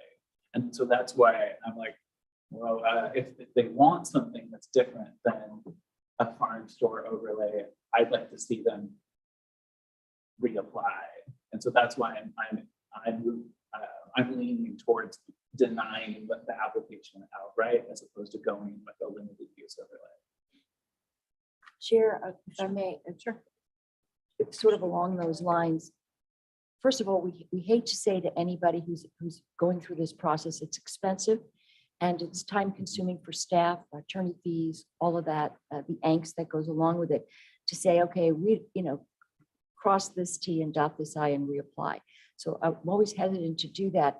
But I also know, going back to the basics for me are, if it's an allowable use in light industrial, I mean, if it is an allowable use, if the zoning is appropriate for this area, then it's appropriate for the area. And I think we might be pushing things to say, well, you can only do this. I'm having some problems with that part. Yeah, and to Commissioner Kula's point, it does seem like there's a bit of a difference in the way that the Macy family represented their comments in the Planning Commission meeting. They seem to be open, if it was an ag store, they seem to be open to anything to mitigate the sound. Even a concrete wall was discussed. And even Mr. Macy said, if we can control the sound, we would be open. Versus the attorneys were representing something very different in terms of we don't want to be constricted to the use of the property. But I believe after reading this that Mr. Macy was referring to an ag store. He wasn't referring to anything else beyond. Because that's right down below. Yeah, Right. his comment, at least in the minutes, is right down below the comments from Kip Johnson and Kim Friday. Mhm. Yeah, about a farm store. I mean, the discussion seems to be centered on an ag store. And the confusing part for me was Attorney Albrecht came in and said, well, we don't really want to be limited on what we want to do. Right. So, but if you go down to the very end of the minutes, the Planning Commission commissioners were quite specific that they are recommending this, but only for an ag store. Mhm. And that was the central part of their deliberation. Yes, and I think to that end, just having then when the applicant came to us and said, on the opening statement, their opening lines were, we don't want a limited use overlay for a farm store. And then the rebuttal says, we don't want a limited use overlay for a farm store. There is a conflict in there, right? Yes, and even the final letter from Attorney Albrecht states very specifically proposed language for the limited use overlay, which includes manufacturing of tools, medical, dental equipment, electronic mobile homes, food products. It's not simply an ag store with storage. A comment that was made by Mr. Macy saying, this is during the Planning Commission meeting, I just want to clarify that in the future, they would need to request an amendment to the limited use overlay to have any other industrial use, and you responded yes. So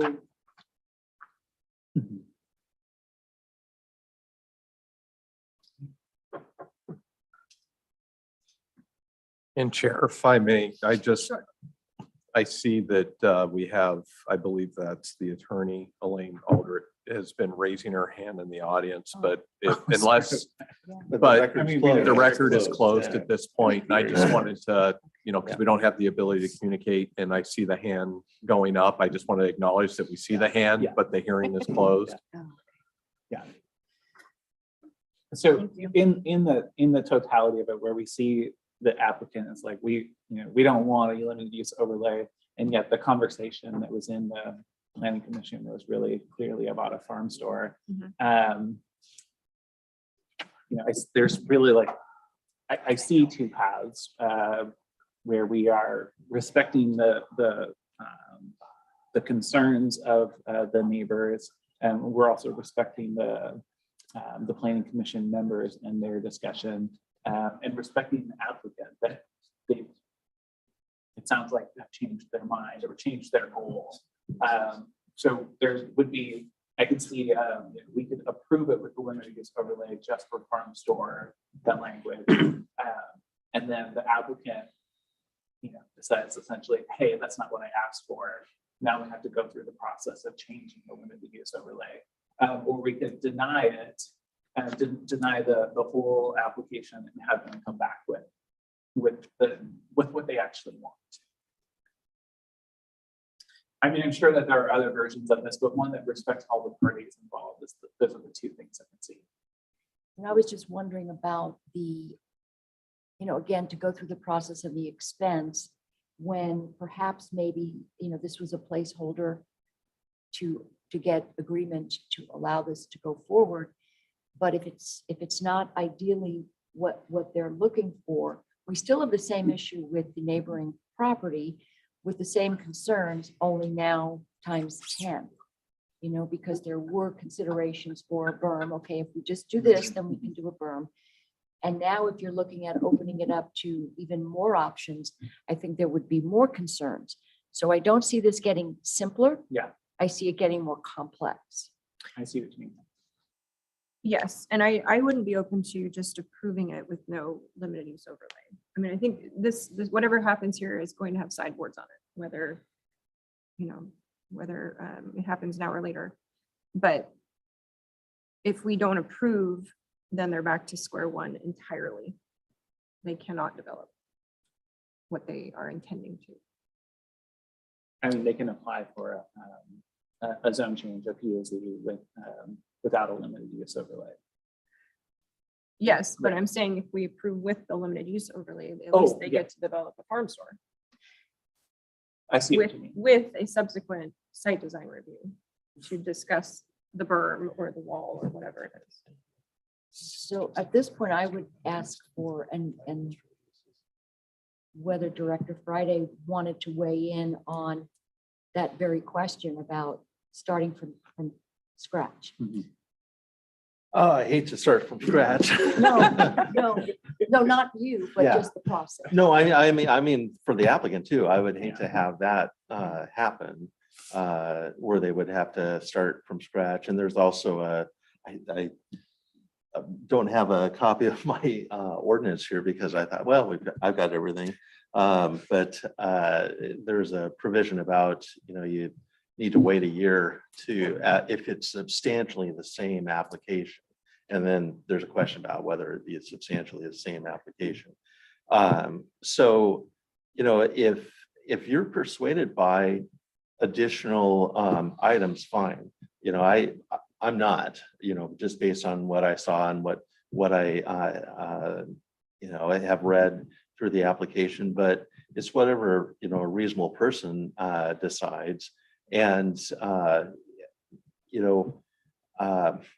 I don't know that I like the idea of necessarily denying it, but I do understand Commissioner Kula's take on it that, well, if you're saying that there's all these other things you want to do, then the farm store, it had a certain size and a certain, need. And if you want to do all these other things on there, then you really haven't done the alternative sites analysis properly, because there's a whole bunch of other places you can put a lot of these other uses.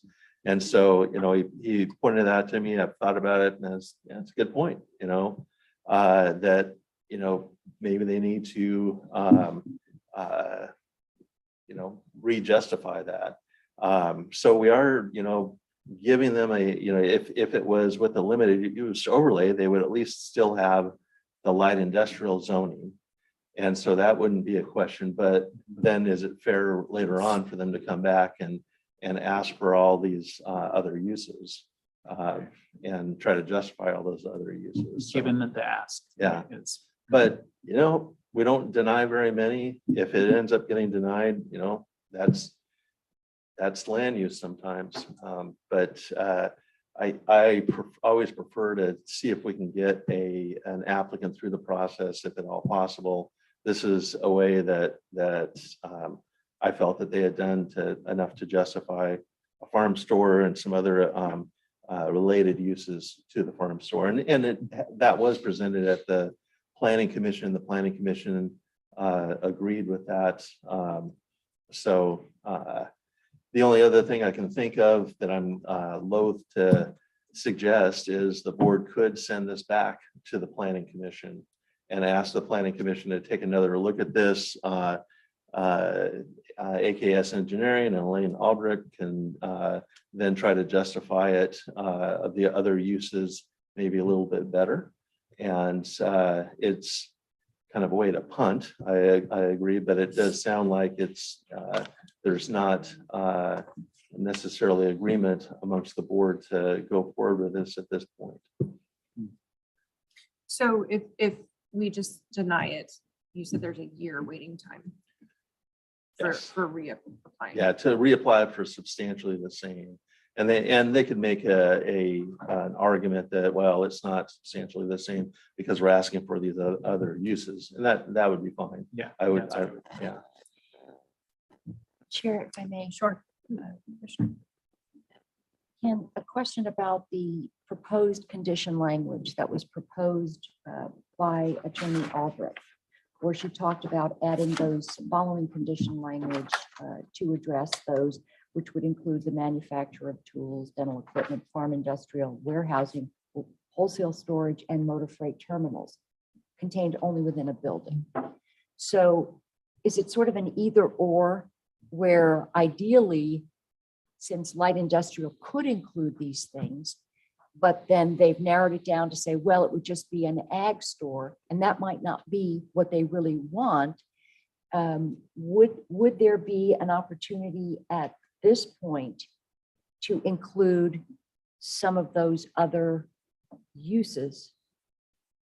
If the majority of the board decides to allow those other uses, that's fine. I think that it's also does expose them to a little more risk of an appeal by a neighboring property owner, and that they might not have done enough to cover all these other uses. So, Especially, I would say, Right. Chair, if I may, especially with the risk that, as you noted, of they can partition this out and have Parse, 20, yeah. 28. Especially, I'm just looking at the warehousing, wholesale, storage, and distribution, motor freight terminals contained within one building. That would be a really easy to get onto a small parcel. Yeah. But I'm sorry, I think you were speaking, Chair.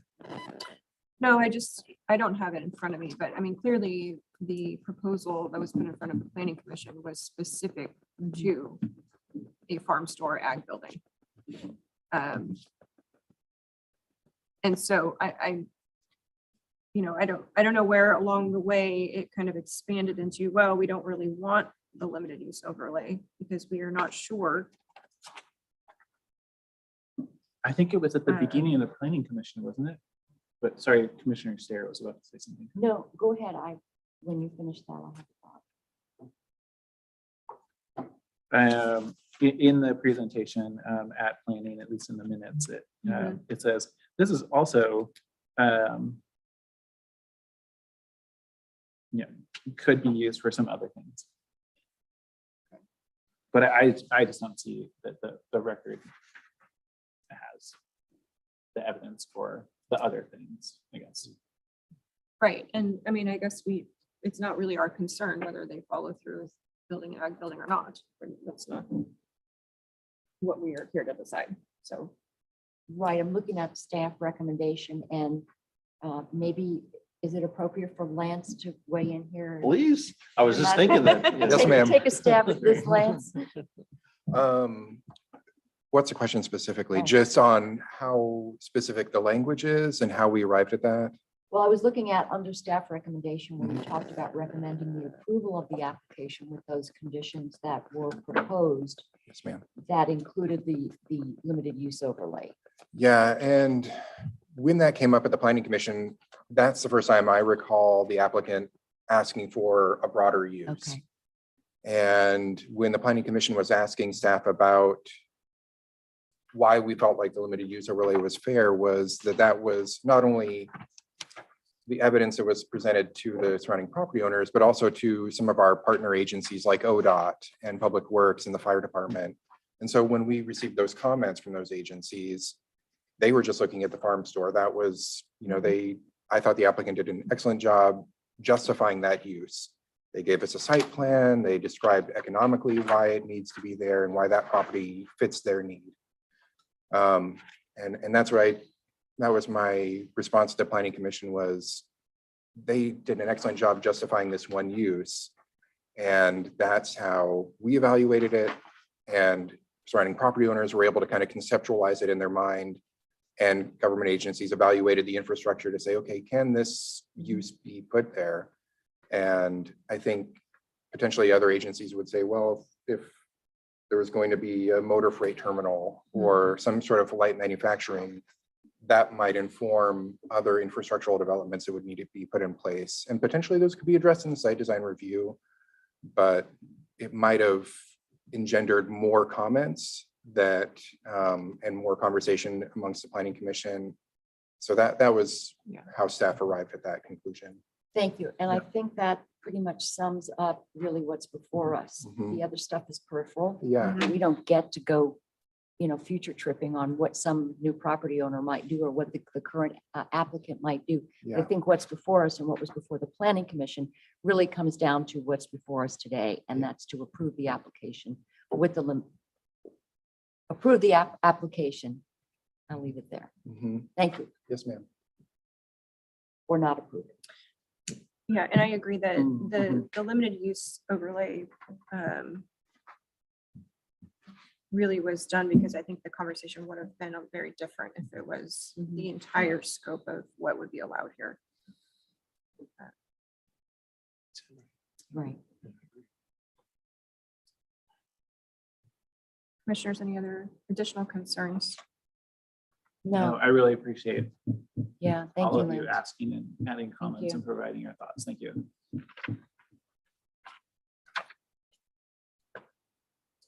I just want to run over my notes really quick to make sure I got everything that I was need to ask.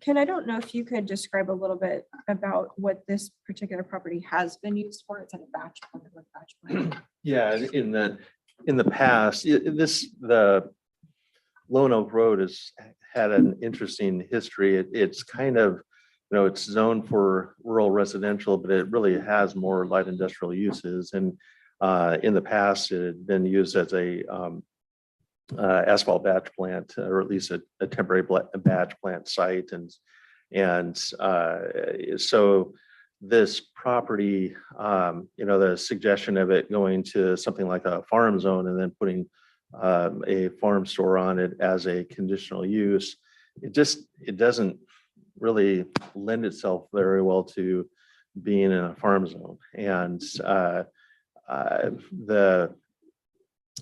the past uses really have been more light industrial in nature, but they've kind of drifted away from that over the past several years. And it's more of a kind of intensive home occupation area, I guess, is what I'd call it right now. Okay, thank you. So I guess in that way, because you're thinking it doesn't make sense because it's not an ag piece of land. Yeah, I'm not saying it couldn't happen. It just, it didn't seem like it was a good idea to go to really a farm zoning on this piece of property when you've got a spot zone and you've got rural residential right next door. And it didn't seem like it met, that test. So. It does seem like it's kind of part of that corridor. Even though, is it to the north is EFU? Yeah, chunks of, yeah. Yeah. Okay.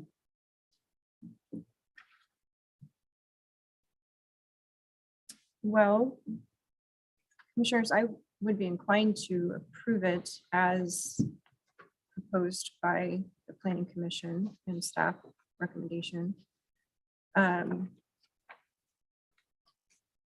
Because even though they may not want to build an ag store ultimately, I feel like that's how it was presented. And I remember when we first had this discussion and we went through some time, and as more testimony came in, I started to note that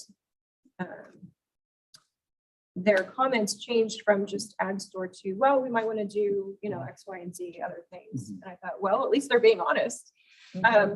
However, I don't think that's what was under consideration when the Macy family came forward and were, they were trying to, operate under good faith and have a discussion and come to some sort of agreement. I don't know why there hasn't maybe been a stronger partnership since this started, but hopefully that does happen. Maybe it's because they weren't really sure what they want to build. But I do feel like the limited use overlay is appropriate because none of those other uses were considered from the beginning. And I do feel that the site design review will protect the interests of the Macy family in terms of mitigating the sound and some of the concerns that they brought up as well. So that's kind of where I'm at this point. I understand, Chair, your I think that's a reasonable path forward because it does allow them to do something with it. My concern is that the applicant has expressed that they don't want that limited use overlay anymore, and that because of all the evidence was presented was for a farm store, we're on the precipice of approving something that the applicant doesn't want. And that seems like a really weird situation. I would be much more comfortable with them making the case to planning that after denial, that this is a presentation to change, an application to change the zoning for a wider array is a substantially different application, and then having them come back with that. Because otherwise, again, we're approving something that they don't want. And that's to me, a strange scenario. Well, I didn't see anything that they didn't want it. I think they just want to have options. But then again, I hear your point. Even if we approve this today, it doesn't mean they have to go build a farm store. So right. Yeah, at least this is giving them one option. It may not ultimately be what they want to do, but they did present this. Otherwise we wouldn't be here. So, if they change their minds, that I don't feel like that's really something that we should consider.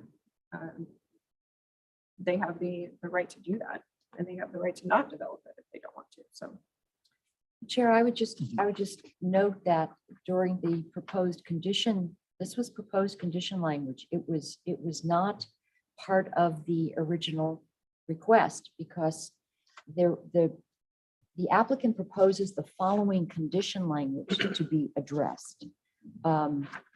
So I don't know that is something that we need to consider at this point. I think we either go with staff recommendation, planning commission recommendation, or we don't. And that's where I'm at this point. are you talking about the March 24th letter? Yes. Is that the one, I'm not sure what page. it Under is. F, conclusion and Page proposed 10. condition language. The applicant proposes the following condition language to be, to address the question concerning the limited use overlay. Those were not part of the submissions with all of the data regarding traffic studies and noise studies. Yeah, I see. So we can't assume that the planning commission would have done anything other than they did based on the information they had at the time. So I at this point, I'm inclined to go along with the approval of the staff recommendation and the planning commission recommendation. And you know, it's not up to us to go beyond that. Right, and that's the discrepancy we were talking about earlier, where it seems like they changed their minds along the way. But I don't have the full packet in front of me, but maybe Lance, if you remember. Do you want this letter? No, I have the letter.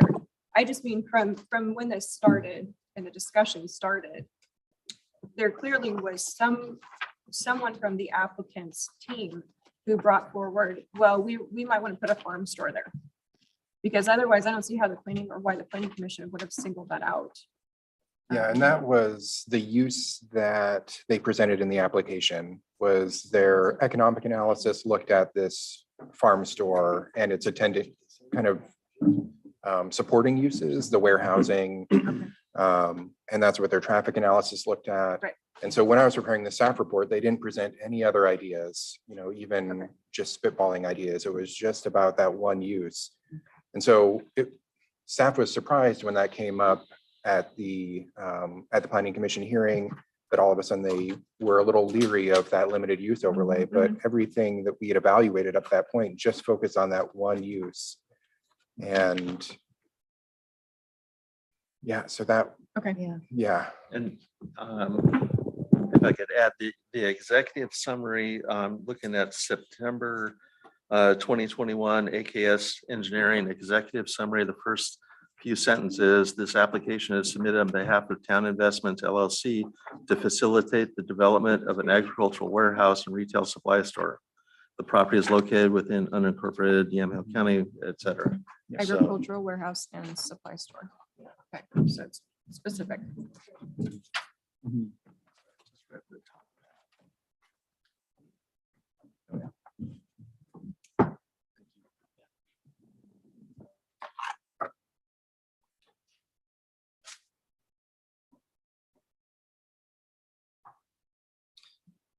Yeah, so it's very specific. You know, whether or not they've changed their minds in the process, I don't know. Perhaps they have, but I think that, you know, we are here to deliberate on what's in front of the request in front of us. I mean, to be fair, Chair, if I may, I think technically it is accurate to say that a rebuttal, a final word by the applicant is part of the record, right? And Yes. their final word has, this is what we want. And I know In that, terms of the broader, yeah, Yeah. and I will say at the same time, this is all specific to a farm store and peripheral. But they do have in the record that they want the broader thing.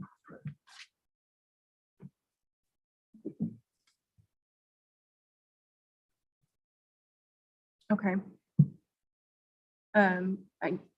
I suppose that doesn't really change my mind though, because Yeah. this, I'm- you that's know, what I'm thinking. even if they want a broader use of developing, they certainly have a path to do that. They can come back and say, well, you know, you approved the farm store, but we don't really want to build that. We want to do something else.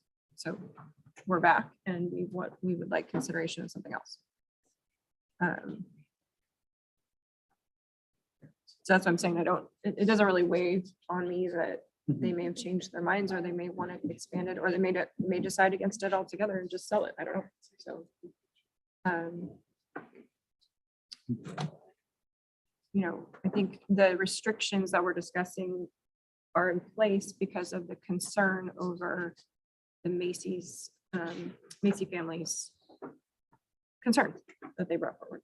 Well, I would say, Chair, that my concerns are that I don't believe that they've met the standard for having the broader the Macy's concerns are something that I will set aside because I believe that it's that we have a process for site design review. But in this case, I just don't think that they've met the test for anything except for the farm store. The needs, the land needs analysis and the noise study and the traffic study. Right.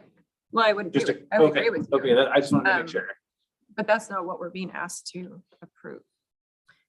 So I think what we're being asked to approve is, according to staff recommendation and the planning commission, is with the limited use overlay. Yes. Mhm. And so I would call the question at this point. So I guess, my question back to you is, do you feel that they have met that singular? Oh, yes, I just want to make it really clear.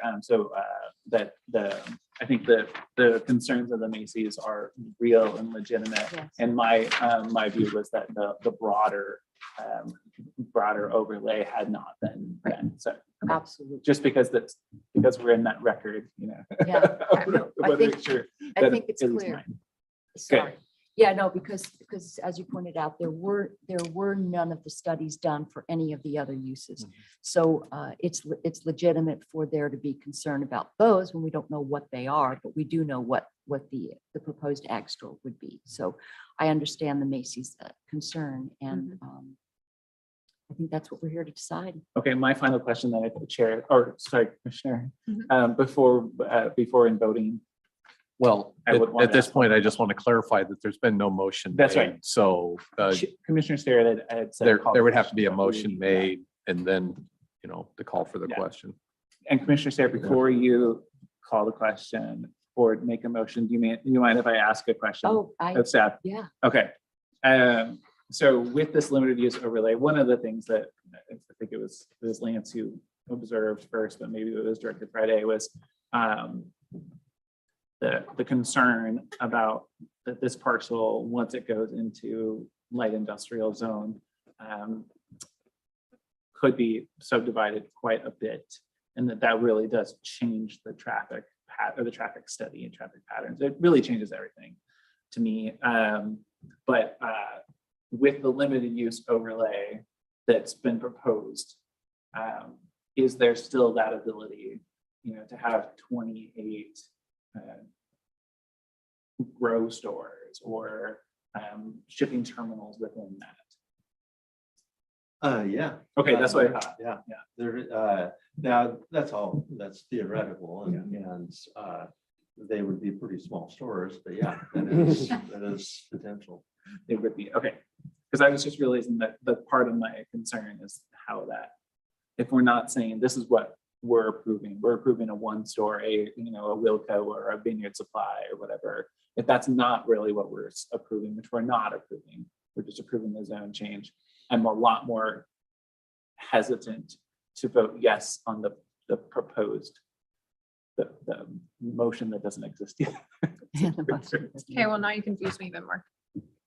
So, Me too. so despite a limited use overlay that constricts the use of the property to a single ag store, you're saying that the dividing it, parceling it up is still on the table. Because the limited use overlay as presented is just whatever across that zone, across that parcel. That's the only thing you could do. So you could subdivide it to, I almost said ad infinitum, but not really, to a very small scale, and then you could apply the limited use overlay to it. To those. The limited use overlay would only do that category of use. It doesn't, if they wanted to do 2 farm stores that are, 6 acres plus each, that the way the limited use overlay is designed, they could do that. In other words, they can still divide it in the light industrial zone. Into is how many parcels? As many as 28, they would be just a little less than a half acre size, the 20,000 square foot, half acre size parcel. And again, that's theoretically 28 because they still have to figure out septic and water and all those sorts of things for supporting any sort of light industrial use that's allowed in that limited use overlay. Okay, But because it's it's allowable, doesn't mean it's going to happen Right. or even, probable.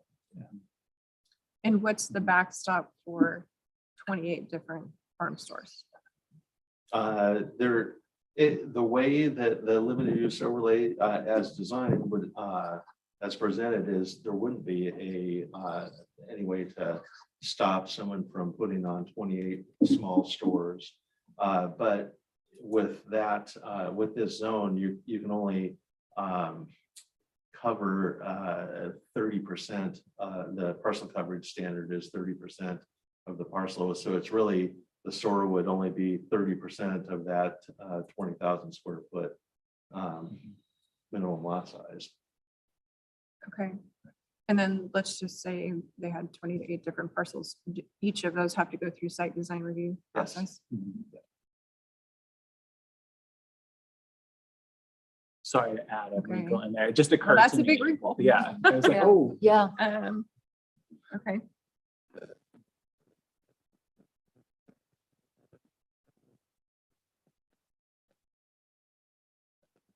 What are the setbacks on?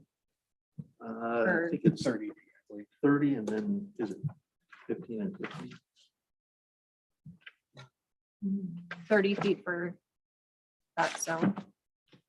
for the light industrial. 30 feet. Yeah, 30 feet from all property lines. and then there's some, if a certain size of structures can be a little bit closer, but for a regular sized building, it'd be a 30-foot set. Okay. And through site design review, can you increase that setback? I will say we typically haven't, but in the processing facility, we had the processor be very cooperative and agreed to a wall to soundproof for the disabled adult that was nearby that was noise sensitive. So, Mhm. if we have a cooperative applicant, we can do and have done conditions that are probably beyond what we are allowed to do. Sure. I remember the discussion around that. There was hesitation to do that because, it seems like you're restricting the rights of the applicant in some, or increasing the burden, financial burden. right. Um,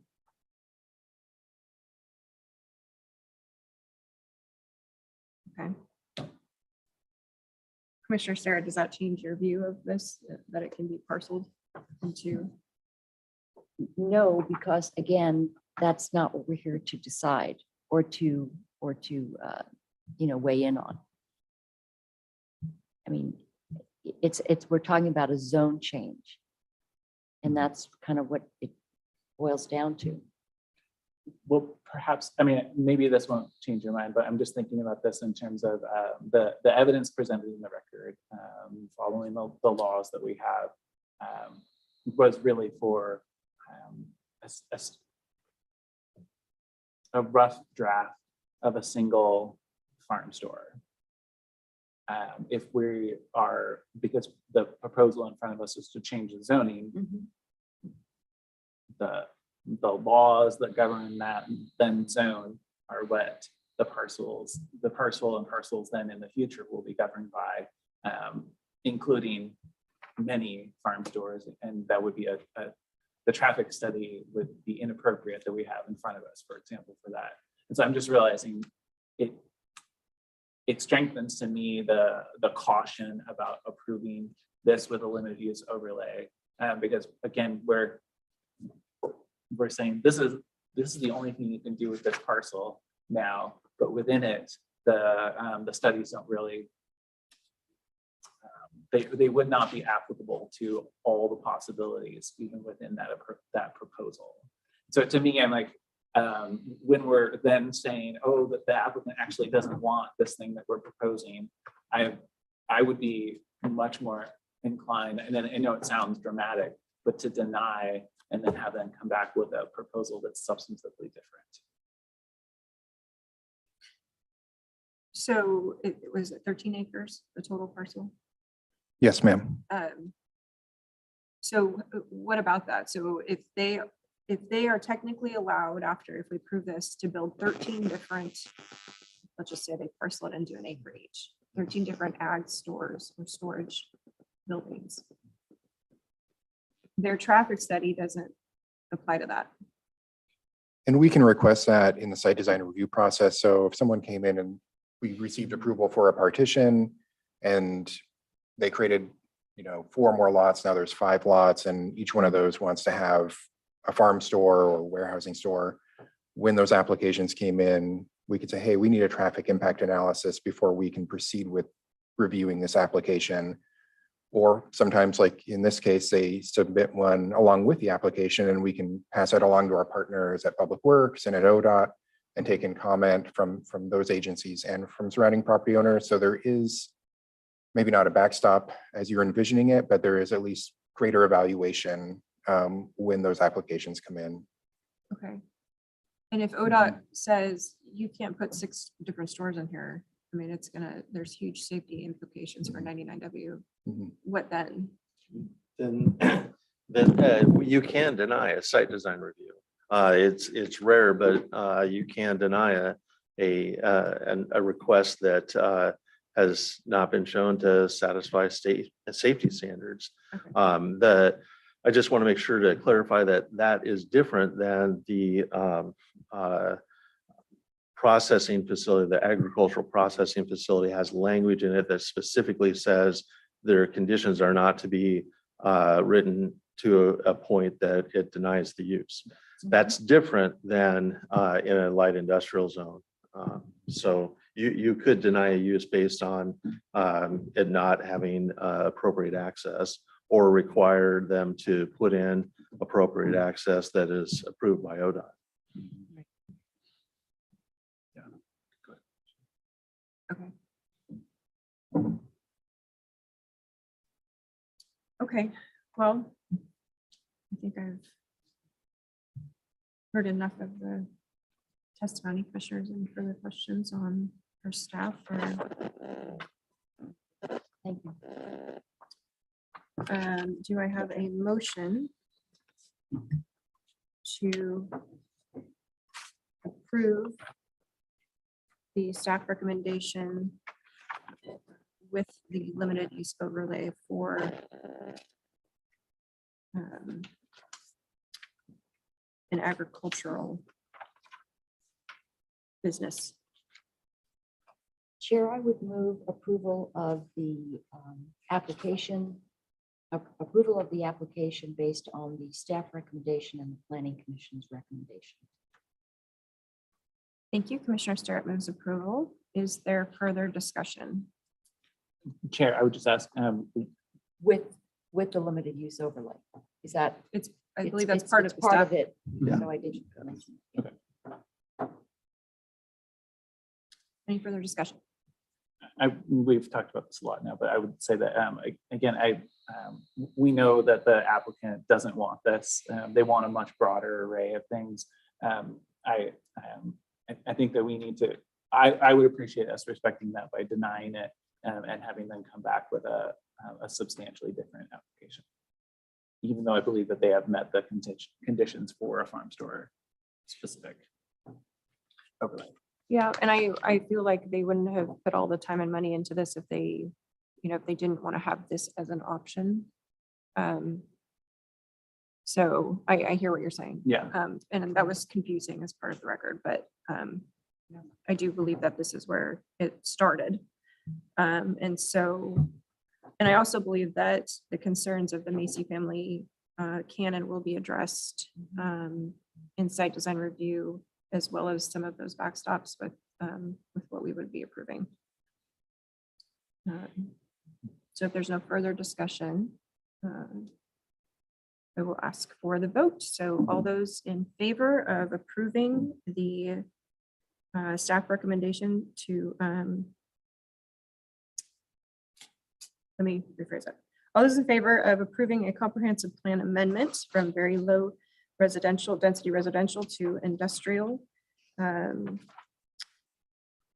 with the staff recommendation of the limited use overlay for an agricultural business, signify by saying aye. Aye. Aye.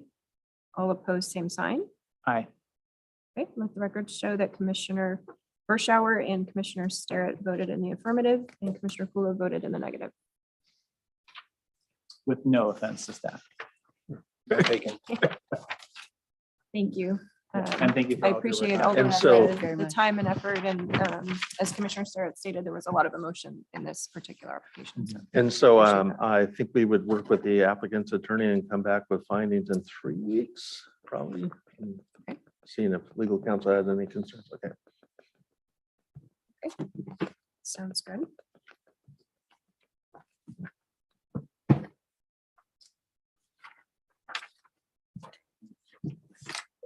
So I'm going to close the public hearing and come back into formal and informal session. And that takes us to our announcements. I did want to recognize Roxanne Henderson from the assessor's office. She was able to find or uncover some land exemptions for Habitat for Humanity, which is wonderful, and inform them of that. And so I just want to read their response real quick. This is absolutely amazing. Thank you so much for flagging this project and letting us know. You are a fantastic asset to the assessor's office. So wonderful to hear that. Certainly underscores that we are a service-based county, and thank you, Roxanne, for your time and effort put into that. And then I also wanted to recognize Mac Water and Light. They have been recognized with a platinum level reliable public power provider designation from the American Public Power Association. And they achieved this by achieving sound business practices and a utility-wide commitment to safe and reliable delivery of electricity. There are 274 public power utilities in the entire country that hold this designation. So congratulations to Mac Water and Light, and we certainly appreciate their service to the community. I didn't realize that they have been around since 1889, which is pretty incredible. I think they're one of the oldest utilities in the Northwest. So congratulations to them. I did want to mention that I will be meeting with the county clerk, Brian Van Bergen, later this afternoon. I know we've had some issues come up about the recent elections with ballots being returned and the barcodes on the top being returned to sender, and what the relationship is with the clerk to the post office. And even ballots being turned in late without postmarks. And so I'm going to meet with him and go over some of those concerns. I've made a list of those concerns from our constituents, just to make sure that we're clear on the advice or the responses we're giving to people during elections, and see if there's any way that we can strengthen that so we don't have that issue happen again. Because I've never seen that or heard of that happening to the level that it did this month. So I will come back next week with my update from his team and let you know. Commissioners, announcements? Thank you. Well, I was also going to echo our assessors calling out Roxanne's work. We do appreciate that, and that just really does, again, it talks about just the excellence of service in our department. So I appreciate that. And that's all I have. Well, Chair, so first, the presentation from Sarah Architects was wonderful last week, and they left us with the jaw droppers, which are the numbers. And while I know that we're going to have another presentation from them, which really narrows down the what seems to be the best path forward. Noticeably absent from their work, because it's not what we asked them to do, was the financial side of things. And so I just want to flag for you all that on our side, we need to be discussing, is this something we want to do? And then where do we go from here financial wise? And obviously that's going to be a lot of work with Ken. I just want to make sure that we are thinking about that and moving that part of it forward. Is questions of can we afford, where will it come from, that kind of thing. But we've been talking about this for many years, and I think that's been one of the things that's kept us from moving forward, is because it is a huge consideration. And when we get numbers, I think we can start making more decisions. Yeah. We're definitely not there. And just a reminder on the scope of work and where we're at with the project, that was an estimate to help shape a strategic vision moving forward. You know, really getting into the details of what a project like that is truly going to cost is when you get into the details of the master planning for the actual facilities. And so that's why at this point, it's an estimate. We haven't got into designs, elements, what's all, so that's why I can't come and say, well, there's a funding strategy on how we're going to accomplish this, because all we have is just a strategic vision, and that's all we're looking for to come out of this plan. And the next step in the process would be that more detailed planning, to take those plans, get into more detail. Then you start seeing some actual dollar figures, and then we start looking at potential financing strategies on how you pay for something like that. Yeah. So. Thank you. And then the second thing is just road safety tours. The Friday mornings start tomorrow, and we'll be in Yamhill, and we'll head over to Sheridan, Willamina. You're all Thank you. welcome. Yeah. Thank you. Yeah. Thank you. Yeah, I saw there was another pretty bad accident on 18 yesterday, I think, so. Yeah. Definitely a worthy cause to start letting ODOT know. Yeah. And Public Works, brought to my attention there was another collision at Red Hills and 240. And I said, well, Commissioner Werschauer reminded me that will be on the tour. So. And that house is for sale with the white fence. So I thought, maybe they're getting counted. And Director Lago was very proactive. I had sent him some information from a constituent who said, you guys have to do something. And then he sort of figured it out and dealt with ODOT, who said, we're not going to give you the information that you want. Unfortunately, and when you read this, it's almost chilling, where they say, well, there has to be a fatality. And do we really have to wait for that? But that's actually one of the criteria. And it's terrifying when you see the pictures of those accidents. So I thank him for looking into that. Yeah, you're right, because it's when they say it's a data-driven approach to safety features, that the data is related to tragedy. Yeah, right? yeah. So we will see what we can get done in some of these spots. We can. And that's it for me. Ken, Christian, any announcements? How did we do on public? I forgot to ask for public testimony on agenda items. You were okay on that? Okay.